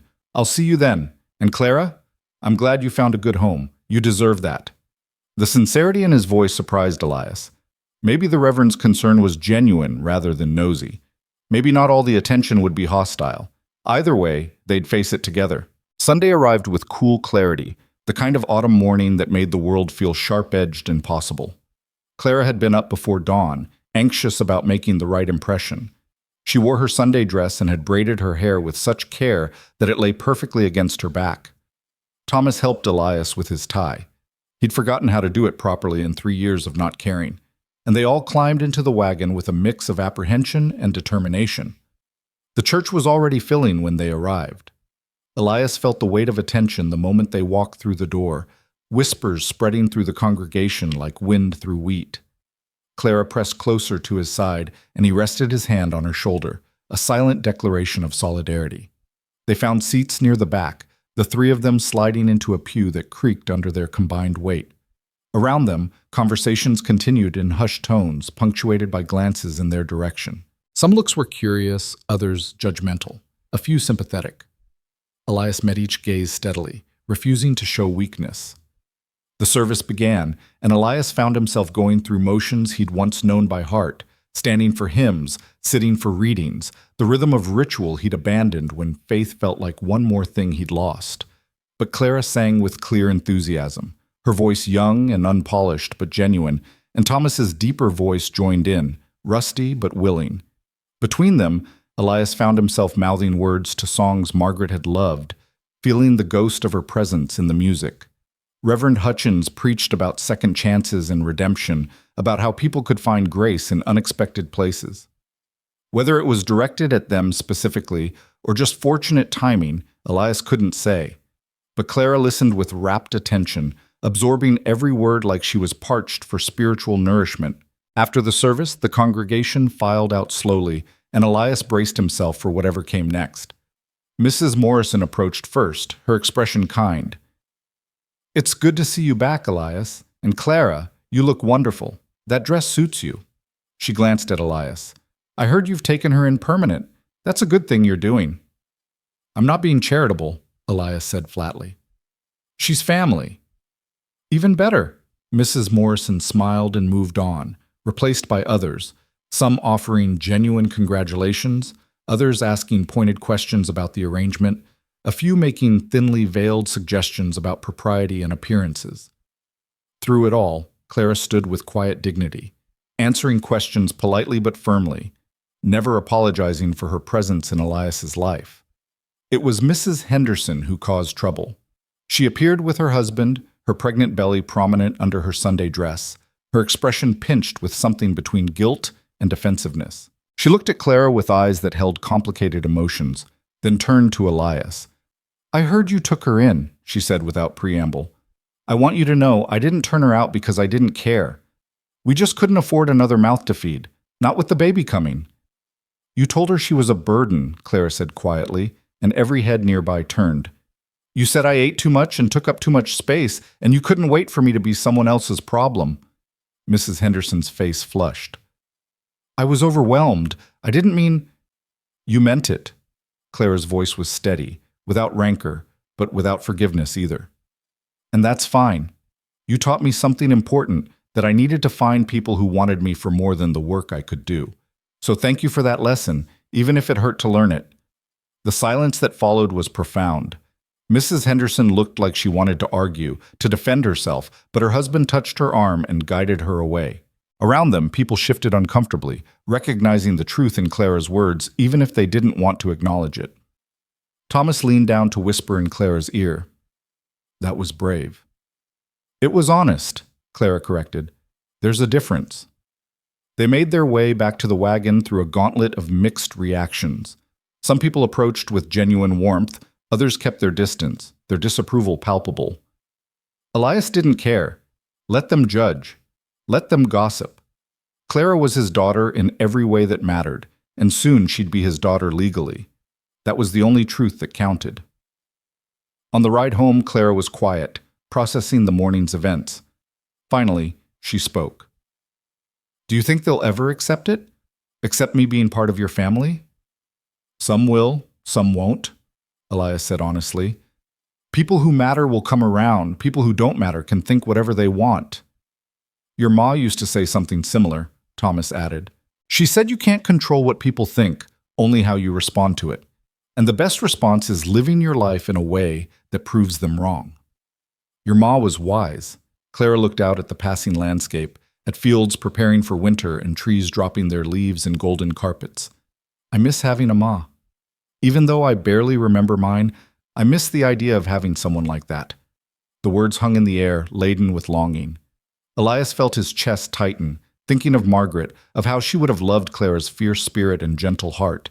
She would have known exactly what to say, how to fill that gap in a way Elias didn't. I can't replace your ma, he said finally. Nobody can. But I promise you this. You'll always have a home with us. You'll always have family who fights for you, who believes in you, who won't give up on you no matter how hard things get. That's what we can give you, even if it's not the same as having your parents back. It's enough. Clara's voice was thick with emotion. It's more than enough. The weeks that followed were filled with preparation for the adoption hearing. Patterson sent updates, requested additional documentation, scheduled interviews. The judge wanted to speak with Clara privately, wanted assurances that the arrangement was in her best interest. It was intrusive and uncomfortable, but Elias understood the necessity. The court needed to protect children from bad situations, even if it meant scrutinizing good ones. The farm work continued alongside the legal process. They harvested the garden vegetables Clara had planted, storing them in the root cellar for winter. Thomas repaired the last section of fencing, declaring the perimeter finally secure. And Clara started attending school, walking the 2 miles each morning with a lunch pail Elias packed, and determination that reminded him daily why he'd opened that gate. She came home each afternoon bursting with stories about lessons learned and friendships forming. The teacher, Miss Palmer, sent home glowing reports. Clara was bright, eager, working above her grade level in reading. She was also kind to younger students, helping them with difficult problems, earning affection as well as respect. She's thriving, Thomas observed one evening as they watched Clara practice her letters at the kitchen table. You can see it in everything she does. She's not just surviving anymore, she's actually living. We all are, Elias said quietly. Funny how that works. You spend years thinking you're done with living, then someone shows you it's possible to start again. The adoption hearing was scheduled for the first week of November, giving them just enough time to gather required documentation and complete the court's assessment process. Elias found himself increasingly nervous as the date approached, worried that something would go wrong, that some technicality or objection would tear Clara away from the family they'd built. Thomas noticed his anxiety. It's going to be fine, Pa. Patterson says the judge is fair and all the interviews went well. Clara wants this, you want this, and there's no legitimate reason to deny it. There's always a reason if people look hard enough, Elias muttered. Single man, young girl, small-town gossip, plenty of ammunition for someone who wanted to cause problems. Then we deal with it. Thomas's voice was firm. Together. That's what we do now, remember? We don't face things alone anymore. The simple reminder steadied Elias. He wasn't alone in this. They were family already, had been since that first night when Clara slept in Thomas's old room, and Elias wrote 2 words that changed everything. The legal proceedings were just catching up to what their hearts already knew. On the morning of the hearing, they dressed in their best clothes and made the trip to the county courthouse in the larger town 20 miles east. Clara sat between them again, her hands folded in her lap, her nervousness showing in the tension around her eyes. Whatever happens, Elias said as they pulled up to the courthouse, you're already mine. This just makes it official. Clara nodded, gripping his hand tightly. I know, but I want it official. I want it real in a way nobody can take away. Then let's go make it real. They climbed the courthouse steps together, 3 people bound by choice rather than blood, ready to stand before a judge and declare themselves family in the eyes of the law. The marble halls echoed with their footsteps, imposing and intimidating, but they walked through them together, shoulders straight and purpose clear. Patterson met them outside the courtroom, reviewing final details and preparing them for questions. The judge was known for being thorough but fair, he assured them. As long as they answered honestly, everything should proceed smoothly. The courtroom was smaller than Elias expected, wood-paneled and formal, with the judge's bench elevated above the rest of the room. Judge Morrison, no relation to the store owner, Patterson had explained, was a woman in her 60s with sharp eyes and a no-nonsense demeanor. She reviewed the paperwork before them, her expression neutral, then looked up at Clara. "Miss Mayfield, please approach the bench." Clara stood, smoothing her dress, and walked forward with careful steps. Elias watched her go, every instinct screaming to protect her from whatever questions were coming, but knowing she had to face this part alone. "Do you understand what adoption means?" Judge Morrison asked gently. "Yes, ma'am. It means Mr. Boone becomes my legal father. It means I take his name and become part of his family permanently." And is this what you want?" "More than anything." Clara's voice was steady, clear. "Mr. Boone gave me a home when nobody else would. He and Thomas, they made me feel like I mattered for more than just the work I could do. They made me feel like I belonged." "Tell me about your life there. What's a typical day like?" Clara described their routine: morning chores, school, evening meals together, weekends working on farm repairs. She talked about the garden she'd planted, the room that was hers, the way Elias had taught her to care for chickens, and Thomas had shown her carpentry basics. She spoke with such genuine affection, such clear happiness, that even Judge Morrison's stern expression softened. "And you feel safe there? Mr. Boone treats you well?" "He treats me like I'm his daughter, like I matter." Clara's voice grew fierce. "Some people think it's strange, a man adopting a girl alone. But Thomas lives there too, and even if he didn't, Mr. Boone is a good man. He's teaching me that family isn't just about blood. It's about choosing each other and not giving up." Judge Morrison nodded slowly. "You may return to your seat." Clara walked back to sit between Elias and Thomas, and the judge turned her attention to Elias. "Mr. Boone, you understand the responsibilities you're taking on, financial, emotional, legal?" "Yes, Your Honor." Elias stood. "I understand Clara becomes my responsibility in every way, and I'm ready for that, more than ready." "Why do you want to adopt her? Be honest." Elias took a breath, choosing his words carefully. "Because she saved my life. Not dramatically, not obviously, but she did. I was drowning in grief, letting everything fall apart, waiting to die. Then this fierce child showed up asking for work instead of pity, and she reminded me what courage looks like. She brought my son home. She brought life back to a place that was dying, and somewhere along the way, she stopped being a stray. I took in and became my daughter. I want to make it legal because that's what she deserves. Certainty, permanence. A family that chooses her because she's worth choosing, not because she's useful." The silence that followed felt weighted with significance. Judge Morrison studied him for a long moment, then looked at Thomas. "And you support this adoption?" "Completely." Thomas stood. "Claire's the best thing that's happened to our family in years. She deserves to be a Boone, and we're lucky she's willing to have us." Judge Morrison made notes, reviewed the paperwork again, then set down her pen. "I've reviewed the assessments, interviewed all parties, examined the home situation. While unconventional, I find no reason to deny this petition. Mr. Boone has demonstrated both capability and genuine affection for the child. Miss Mayfield has expressed clear desire for this arrangement. The home environment appears stable and nurturing." She looked at Clara directly. "Therefore, I hereby grant this petition for adoption. Clara Mayfield, you are now legally Clara Boone, daughter of Elias Boone, with all rights and responsibilities that entails. Congratulations to you both." The gavel came down with a sharp crack that seemed to echo in the sudden silence. Then Clara let out a sound between a laugh and a sob, launching herself at Elias. He caught her, holding her tight while she cried into his shoulder, 3 months of hope and fear finally finding resolution. "You're mine," he whispered into her hair, "legal and permanent and real. You're my daughter, Clara Boone." "I'm yours," she agreed, her voice muffled against his shirt.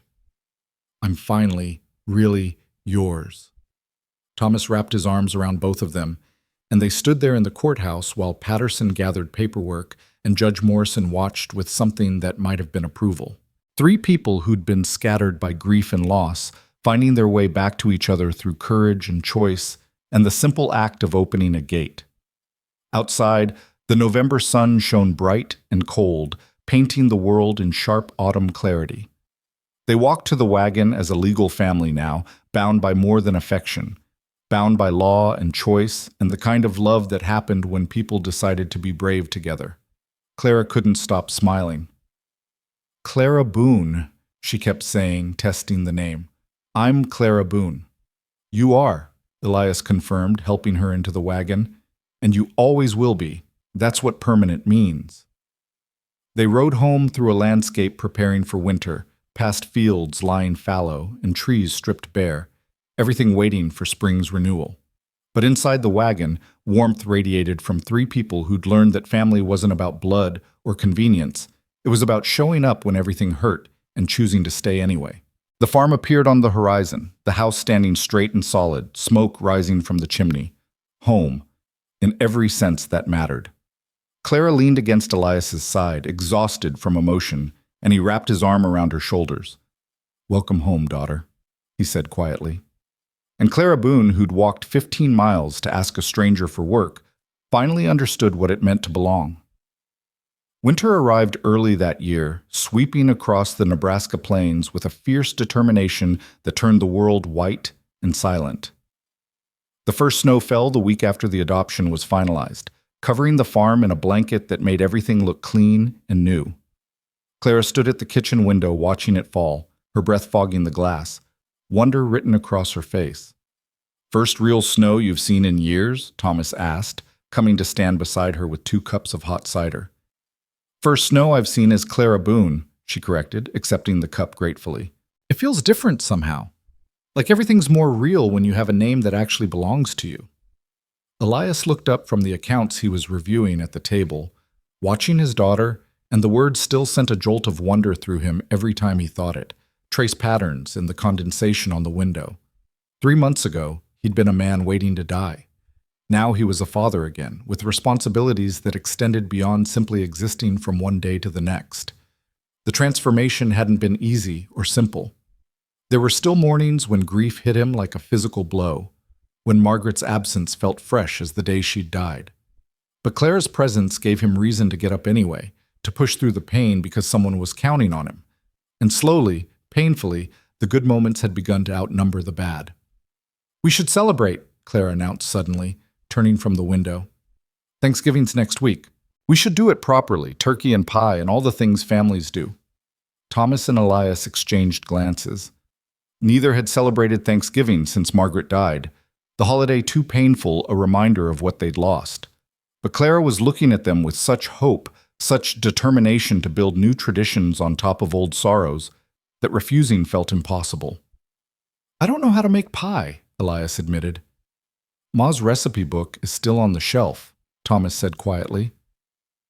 "I've seen it.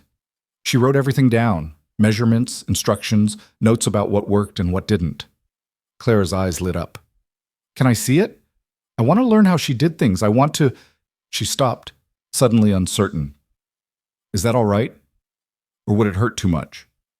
Elias felt his throat tighten. The recipe book had been Margaret's pride, filled with her careful handwriting and occasional sketches. He'd avoided looking at it for 3 years, unable to bear the physical reminder of her absence. But Clara wasn't asking to replace Margaret. She was asking to honor her memory by learning from what she'd left behind. "It's in the pantry, Dico," he said roughly. "Top shelf. Wrapped in cloth to keep it clean. You can use whatever you find in there." Clara practically ran to retrieve it, handling the worn book with reverence when she returned. She settled at the table beside Elias, carefully turning pages filled with recipes and notes and small glimpses into Margaret's daily life.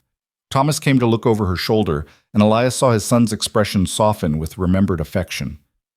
"She always added extra cinnamon to apple pie," Thomas murmured, pointing to a note in the margin. "Said it made the house smell like love."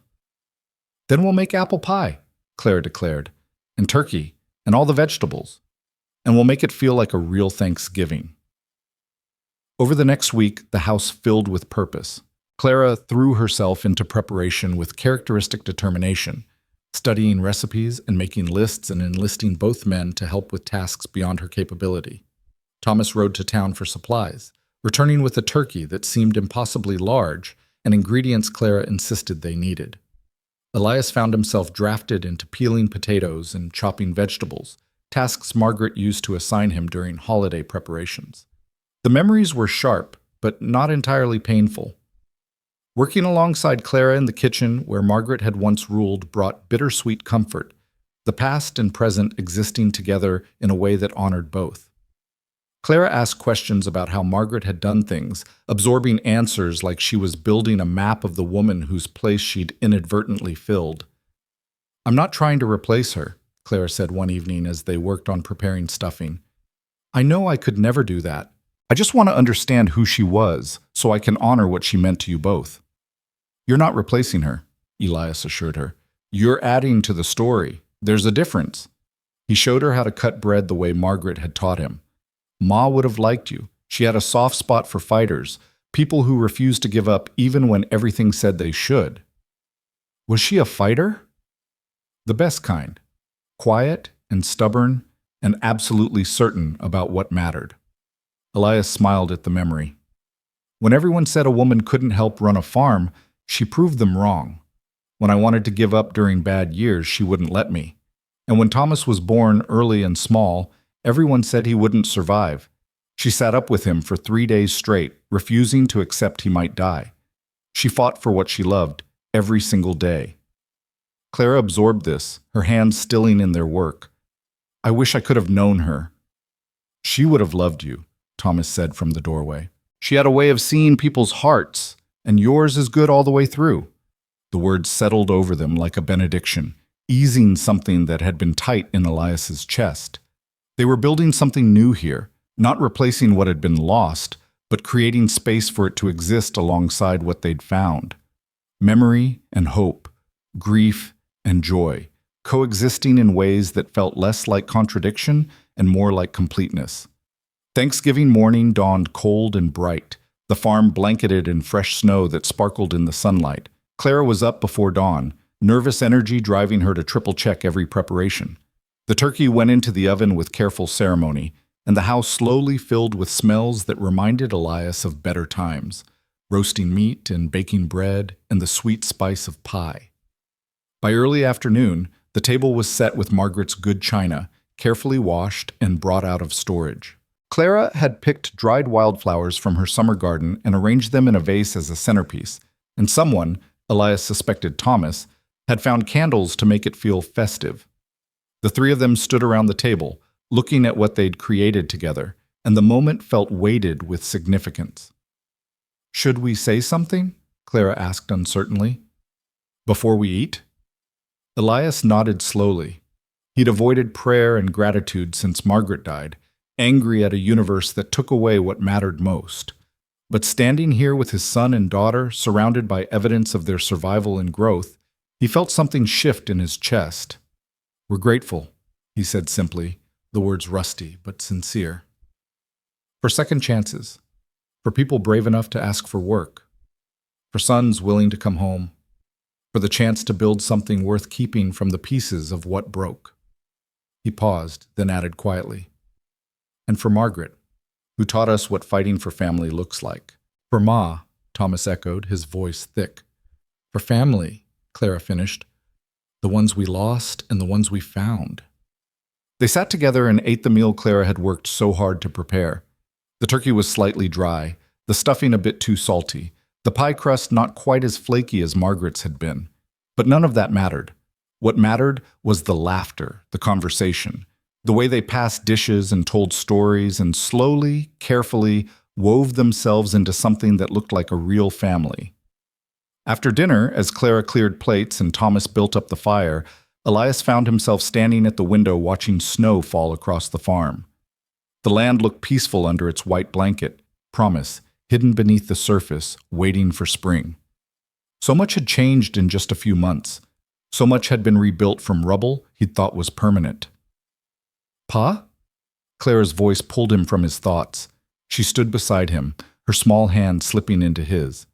"Thank you, for giving me a home, for making me your daughter, for not giving up, even when it was hard." Elias squeezed her hand, emotion thick in his throat. "Thank you for showing up at my gate, for being brave enough to ask, for refusing to let me keep drowning in grief. We saved each other, Clara said simply. That's what family does. Thomas joined them at the window, and the three of them stood together watching winter transform their world. Behind them, the fire crackled, the house warm and filled with the lingering scent of holiday cooking. Ahead of them, spring waited, and with it, the work of planting fields that had lain fallow, of continuing to build on foundations they'd repaired, of growing into the family they'd chosen to become. But the work would come later. For now they had this moment, this quiet acknowledgement that broken things could be mended, that people could find their way back to hope, that the smallest act of courage could change everything. The weeks following Thanksgiving fell into a comfortable rhythm shaped by winter's demands. School continued, though Clara sometimes had to stay home when snow made the roads impassable. On those days, she worked alongside Elias on indoor tasks, mending harnesses, organizing tools, planning for spring planting. Thomas took on carpentry projects in the barn, building shelves and repair equipment while wind howled outside. Evenings became sacred time. The three of them gathered around the fire while Clara practiced her letters, or Thomas read aloud from newspapers he brought from town. Sometimes Elias would tell stories about the farm's history, about Margaret and the early years of building something from nothing. Clara absorbed every detail, constructing a fuller picture of the family she'd joined. One particularly brutal evening in late December, with wind rattling the windows and snow piling against the house, Clara looked up from the socks she was mending. Can I ask you something about before I came? Elias nodded, sensing the weight behind the question. Were you really just waiting to die? Or is that something you said to make me feel better about staying? The blunt question caught him off guard. Thomas set down the newspaper he'd been reading, and both of them watched Elias with careful attention. I was, Elias admitted. Not in a dramatic way. I wasn't planning anything. But I'd stopped caring whether I woke up the next morning. Stopped seeing the point in maintaining anything, including myself. The farm dying felt like just a natural extension of me dying, and I didn't have the energy to fight both. Clara's hands stilled in her mending. What changed? Really changed, I mean. Was it just me showing up, or something more? Elias considered the question carefully, wanting to give her honesty rather than platitude. It was you asking for work instead of pity. It was seeing someone who'd lost as much as I had still fighting to move forward. It was realizing that if a 10-year-old child could walk 15 miles on bleeding feet to ask for a chance, I could find the courage to write 2 words to my son. He met her eyes. You didn't save me by yourself, Clara, but you reminded me that saving was possible. That's not a small thing. Did you resent me at first? For making you feel things again? Sometimes, Elias said honestly. Grief is easier when you're numb. Feeling hurts. But you know what hurts worse? Wasting whatever time you have left by refusing to live. Margaret wouldn't have wanted that for me, and I think your parents wouldn't have wanted it for you either. Clara nodded slowly, absorbing this. My pa gave up after Ma died. I watched him fade away because he couldn't figure out how to keep going without her, and I was so angry at him for it, angry that I wasn't enough reason for him to try. Her voice caught. I'm glad you didn't do that. I'm glad you found a reason. You gave me one, Elias said simply. And then Thomas came home and gave me another. Turns out reasons to live were there all along. I just had to be willing to see them. Thomas cleared his throat roughly. I was angry too after Ma died. Angry at you for shutting down. Angry at myself for not being enough to pull you through it. Angry at the whole damn world for taking her. He leaned forward, elbows on his knees. When your letter arrived, those 2 words, I was terrified. Terrified it was too late, that we'd broken something that couldn't be fixed. But I came anyway because I was tired of being angry and alone. And now? Clara asked quietly. Now I'm grateful. Thomas smiled at her. Grateful you were stubborn enough to walk to our farm. Grateful Pa was brave enough to open the gate. Grateful we all got a second chance at being family. The fire crackled in the silence that followed, wood shifting and sending sparks up the chimney. Outside, wind howled and snow piled higher, but inside the warmth held, sustained by more than just burning logs. I think Margaret would be proud of us, Clara said softly. for finding our way back to each other. She would, Elias agreed, his voice rough with emotion. She always believed people were worth the effort it took to love them, even when it was hard, especially when it was hard. They sat together as the storm raged outside, three people who'd been scattered by loss and grief, now bound together by choice and courage and the simple recognition that family was something you built, not something you were born into.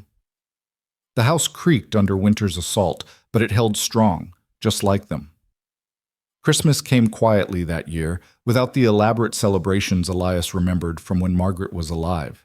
But Clara strung dried cranberries and popcorn to decorate a small pine Thomas cut from the property line, and they exchanged simple gifts that carried more meaning than cost. Elias gave Clara a new set of books from town, carefully selected to match her reading level. Thomas carved her a wooden box for her treasures, lined with fabric salvaged from one of Margaret's old dresses. And Clara, using money she'd saved from selling eggs in town, bought them each hand-knitted scarves in colors she'd chosen specifically. Gray for Elias because it matched his eyes, brown for Thomas because it reminded her of the barnwood he worked with. "I wanted to give you something you'd actually use," she explained as they unwrapped them. "Something that would keep you warm when you're working outside. Something that showed I was paying attention to what you needed." The practical thoughtfulness of it made Elias's chest ache. This child who'd had so little, who'd been taught her worth was measured in labor, had spent her carefully hoarded money on gifts for others. She'd learned to receive love, but hadn't lost her instinct to give it. "They're perfect," he said, wrapping the scarf around his neck. "Best gift I've gotten in years." Thomas was already wearing his, grinning like a boy instead of a man grown. "Warmest Christmas I've had since Ma died, and I mean that in more ways than one." Clara beamed, and Elias thought about how much had changed in 6 months. 6 months ago, he'd been alone, frozen in grief, waiting for nothing. Now his house was full of life and laughter, his farm showed signs of recovery, and he had a daughter who knew him well enough to buy him a gray scarf because it matched his eyes. Margaret would have loved this. The thought came with the usual pang of loss, but underneath it was something else, gratitude that he'd lived long enough to experience this second chapter, this unexpected grace. Winter deepened, but inside the Boone household, warmth prevailed. Clara continued to thrive in school, bringing home perfect marks and stories of friendships formed. The teacher, Miss Palmer, stopped by one afternoon in late January to speak with Elias. "I wanted to discuss Clara's progress," she said over coffee in the kitchen. "She's remarkable, Mr. Boone. Reading at a level 2 years beyond her age, helping younger students, showing leadership qualities I rarely see in children so young." Elias felt pride bloom in his chest. "She's always been exceptional, just needed someone to recognize it." "Well, she's certainly recognized here." Miss Palmer stirred sugar into her coffee. "I'm recommending her for advanced placement next year. She could easily handle work meant for older students. With your permission, of course." "Whatever's best for Clara," Elias said immediately. "Though you should probably ask her too. She's got strong opinions about what she wants." Miss Palmer smiled. "She does indeed. Reminds me of her mother, from what you've said about Mrs. Boone." "Different mothers," Elias corrected gently. "Clara's birth mother died when she was young, but yes, both women who raised determined daughters in their own ways." The teacher's expression softened with understanding. "Family is complicated, isn't it? But it seems to me you've built something special here. Clara talks about you and Thomas with such affection. She knows she's loved." After Miss Palmer left, Elias sat at the table thinking about love and family and all the ways both could surprise you. He'd loved Margaret with the intensity of youth and shared history. He loved Thomas with the fierce protectiveness of a father watching his son grow into a good man. And he loved Clara with a tenderness that had snuck up on him gradually. This child who'd appeared at his gate and refused to let him give up. Different kinds of love, but all equally real, all equally worth fighting for. February brought a thaw that turned the world to mud and slush, and with it came a letter that would change things again. Elias recognized the handwriting on the envelope immediately. Patterson, the lawyer who'd handled Clara's adoption. He opened it with Thomas and Clara watching, their expressions curious and slightly anxious. The letter was brief and formal, informing them that Mrs. Henderson had filed an objection to the adoption, claiming she'd been coerced into giving up Clara and wanted to challenge the court's decision. The silence that followed the reading was profound. Clara's face went pale, all the color draining out like someone had pulled a plug. "She can't do that," she whispered. "She threw me away. She said I was a burden. She can't just change her mind now." "She can try," Elias said grimly. "Doesn't mean she'll succeed." He looked at Thomas. "I need to talk to Patterson, find out what this actually means." They made the trip to town the next day, all three of them, because Clara refused to be left behind. Patterson met them in his office, his expression serious but not panicked. "Mrs. Henderson filed the objection last week," he explained. "Claims she was overwhelmed when she sent Clara away, that she's had her baby now and regrets her decision. She's arguing that Clara was taken from her under duress and should be returned." "That's a lie," Clara said hotly. "She wanted me gone. She counted down the days until someone else would take me." "I believe you," Patterson assured her. "And so will the judge, if it comes to a hearing. The adoption was final, Clara wanted it, and there's ample documentation of Mrs. Henderson willingly sending you to other families. But we need to prepare for the possibility of a court challenge." Elias felt cold fury settle in his chest. What does she actually want? Money? Possibly, or attention, or genuine regret. People are complicated. Patterson spread his hands. "Whatever her motivation, we have a strong case. The adoption is legal, Clara is thriving, and Mrs. Henderson surrendered her claim months ago. I don't think any judge would overturn this." "But they might?" Clara's voice was small, frightened in a way Elias hadn't heard since her first night at the farm. "There's always a possibility," Patterson admitted, "but a very small one. You're loved and cared for, Clara. That's evident to anyone who spends 5 minutes with your family. The court won't remove you from a good home based on one woman's regrets." The words were meant to be comforting, but Elias could see they didn't quite reach Clara. She was quiet on the ride home, withdrawn in a way that reminded him of the scared, desperate child who'd collapsed at his gate. That evening, after Thomas had gone to bed, Elias found Clara sitting on the porch despite the cold, wrapped in a quilt and staring out at the dark farm. "Can't sleep?" he asked, settling beside her. "What if they take me away?" The question burst out of her like it had been building pressure. "What if the judge decides Mrs. Henderson deserves another chance, or that a married couple is better than a single father, or that I belong with someone who gave birth to children instead of someone who just adopted one?" Elias pulled her close, feeling her tremble against his side. "Then we fight. We fight with every legal tool we have, every character witness we can muster, every piece of evidence that shows you belong here. And if somehow, impossibly, we lose, then we keep fighting. Because you're my daughter, Clara. Legal papers don't make that true, and losing legal papers wouldn't make it untrue. But they could take me away." "They could try." Elias's voice was fierce. "But I won't let you go without a fight. Neither will Thomas. You're a boon, Clara. That means something. That means we don't give up on family, no matter what." Clara was quiet for a long moment, processing this.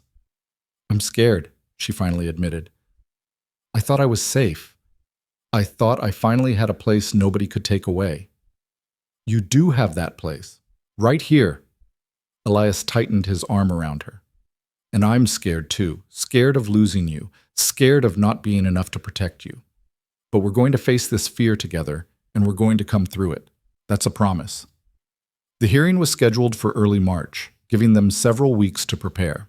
Patterson filed counterarguments, gathered statements from Miss Palmer about Clara's well-being, documented the extensive improvements to Clara's situation since the adoption.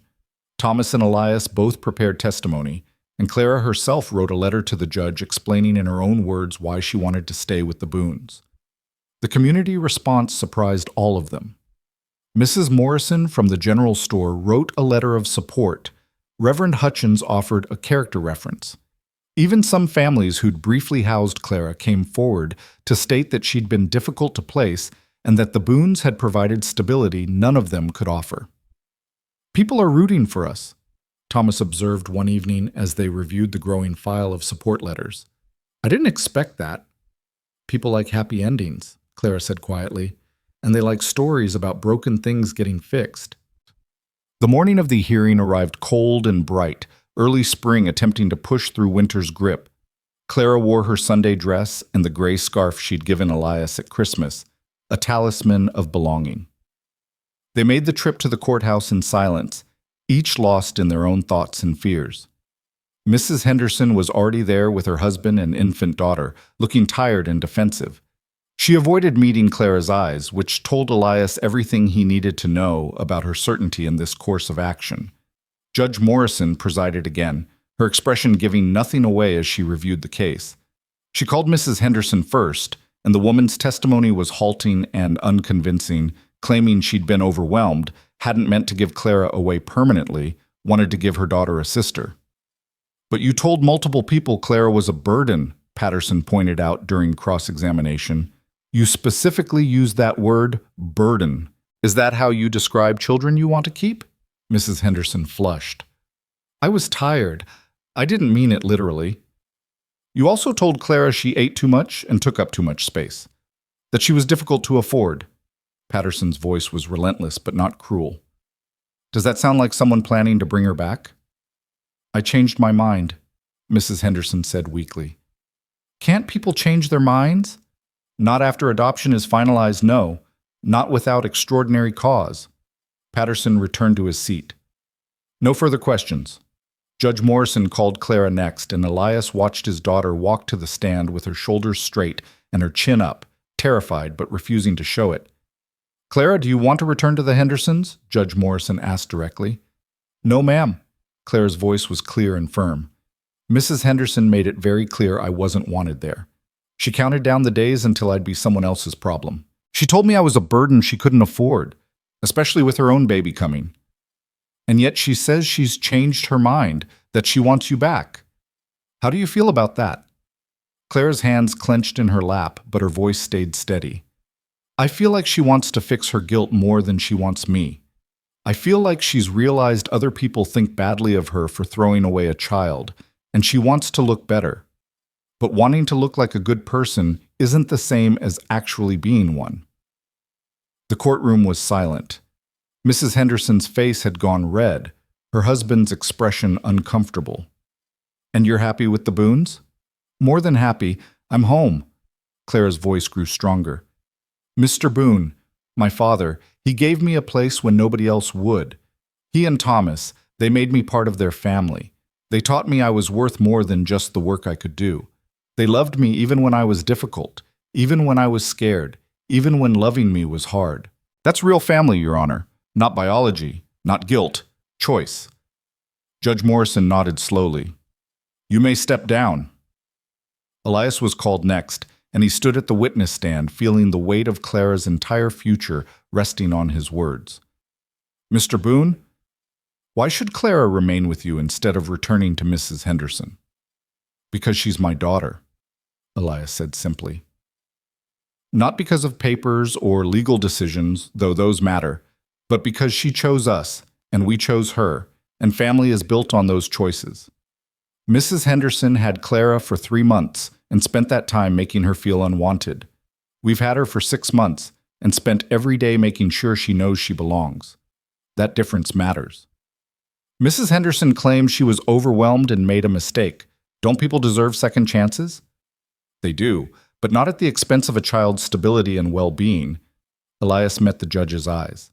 "Clara spent years being passed around between families, never knowing if she'd be wanted tomorrow. The adoption gave her certainty, gave her the knowledge that she was chosen permanently. Taking that away because someone regrets their choices? That's not a second chance. That's putting adult feelings above a child's needs." Judge Morrison made notes, then looked up at the courtroom. "I'm ready to make my ruling." The silence was absolute. Elias felt Clara grip his hand tightly, her palms sweaty with fear. Thomas leaned forward, his expression tense. "I've reviewed the original adoption proceedings, Mrs. Henderson's objection, and all supporting documentation. I've heard testimony from all parties." Judge Morrison's voice was measured, authoritative. "The evidence is clear that Mrs. Henderson voluntarily and repeatedly surrendered care of Clara Mayfield, now Clara Boone, to multiple families over an extended period. Her stated reasons at the time included financial strain and the child being a burden. The adoption to Mr. Boone was conducted properly, with full legal compliance and clear evidence of Clara's consent and well-being. Mrs. Henderson's face fell, and Elias felt hope flare in his chest. Furthermore, the evidence shows Clara is thriving in the Boone household, excelling in school, well cared for, loved, and stable. Mrs. Henderson's claim of being coerced is unsupported by any evidence, and her stated reasons for wanting Clara returned appear to stem from regret rather than the child's best interests. Judge Morrison looked directly at Mrs. Henderson. I understand that people make decisions they later regret, but adoption is final for exactly this reason, to give children stability and certainty. Clara deserves to know that her family is permanent, that she won't be moved again because an adult changed their mind. She turned to Clara and Elias. Therefore, I am denying Mrs. Henderson's objection in full. The adoption stands. Clara Boone remains with her legal father, Elias Boone, with all rights and protections that entails. This case is closed. The gavel came down, and Clara let out a sound between a laugh and a sob. She turned and threw her arms around Elias, holding him tight while relief flooded through both of them. Thomas wrapped his arms around them from behind, and they stood there in the courtroom like an island in a sea of people, bound together by choice and love and hard-won permanence. We're good, Elias whispered into Clara's hair. We're done fighting. You're home for good. For good, Clara repeated, like testing the weight of the words. Really, truly for good? Really, truly, Elias confirmed. They walked out of the courthouse into bright March sunshine, the world gleaming with melting snow and the promise of spring. The drive home was filled with relieved conversation, with planning for the planting season ahead, with the easy talk of people who'd faced fear together and come through it stronger. That evening, they celebrated with a simple dinner and the last jar of preserves from Clara's summer garden. As they ate, Elias looked around his table, at Thomas, solid and steady, at Clara, fierce and bright and finally certain of her place, and felt something settle in his chest that had been restless for years. To second chances, Thomas said, raising his glass of water. To gates that open instead of staying locked, Clara added. To family, Elias finished. The kind you build from broken pieces and brave choices. They clinked glasses, and outside the window the farm stretched away into gathering dusk, fields waiting for planting, fences standing straight, a home that had remembered how to be one. The work would continue tomorrow and the day after, the endless cycle of maintenance and growth that defined farm life. But they would face it together, as family, bound by more than blood. Later that night, after Clara had gone to bed, Elias stood on the porch where he'd first seen her walking up the road. The memory was so vivid he could almost see her there, small and determined and desperate, carrying everything she owned in her arms, asking for work instead of pity. Thomas joined him, both men comfortable in the silence they'd relearned how to share. Think Ma would be proud? Thomas asked quietly. I think she'd be relieved we finally figured it out, Elias said. That family isn't about holding on to the past. It's about being brave enough to build a future. Clara taught us that. She did. A 10-year-old girl who walked 15 miles to ask a bitter old man for work. Elias shook his head, still marveling at the audacity and courage it had taken. She saved us, Thomas. Maybe not dramatically, but completely. We saved each other, Thomas corrected. That's how family works. They stood together watching stars emerge in the darkening sky, and Elias thought about all the ways life surprised you when you were brave enough to let it. About gates that could open after years locked shut. About words, just two of them, come home. That could change everything. About children who refused to give up even when every reason said they should. About how the smallest acts of courage could transform not just a moment, but an entire life. Inside the house, Clara slept in her room, her permanent room, in her permanent home, with her permanent family. The wooden horse her father had carved sat on her shelf beside books Elias had given her and the box Thomas had made. Small treasures, but together they told the story of a girl who'd been lost and found, who'd asked for work and received love, who'd walked 15 miles to find the gate that would finally stay open. The Nebraska plains stretched dark and endless beneath the stars, indifferent as always to human struggles and triumphs. But on one small farm, in one warm house, 3 people who'd been scattered by grief had found their way back to something resembling whole, Not because the pain was gone or the past forgotten, but because they'd chosen to build something new from the wreckage. Elias went inside, checked on Clara one last time. She was sleeping peacefully, her face relaxed in a way it hadn't been before the hearing, and climbed into bed thinking about tomorrow's work and spring planting and all the ordinary miracles of simply continuing. The gate stood open still, welcoming instead of forbidding, a testament to the courage it took to let life in after loss had tried to lock it out. And somewhere in the darkness, if you knew how to listen, you could almost hear Margaret's voice carried on the wind. Well done. Keep going. Love each other. That's all that ever mattered anyway. Morning would come with its demands and challenges and endless work, but morning would also come with Clara's laughter and Thomas's steady presence and the knowledge that family, real family, chosen family, family built from bravery and broken pieces, was worth every moment of fear it took to claim it. The house settled into nighttime quiet, filled with people who'd learned that the gate that changed everything wasn't just the physical one at the property line. It was the one in your own heart, the one you had to choose to open when everything in you said, stay locked, stay safe, don't risk the pain of caring again. Clara Mayfield, Clara Boone, had walked 15 miles to ask for work. Elias Boone had found the courage to write 2 words. Thomas Boone had chosen to come home. And together they'd discovered that hope wasn't foolish or naive. It was the bravest choice any of them could make. The stars wheeled overhead, ancient and indifferent. But in one small house on the Nebraska plains, 3 people slept peacefully, bound together by love that had been earned rather than inherited, fought for rather than assumed, and proven permanent through courage rather than blood. That was enough. It was more than enough. It was everything.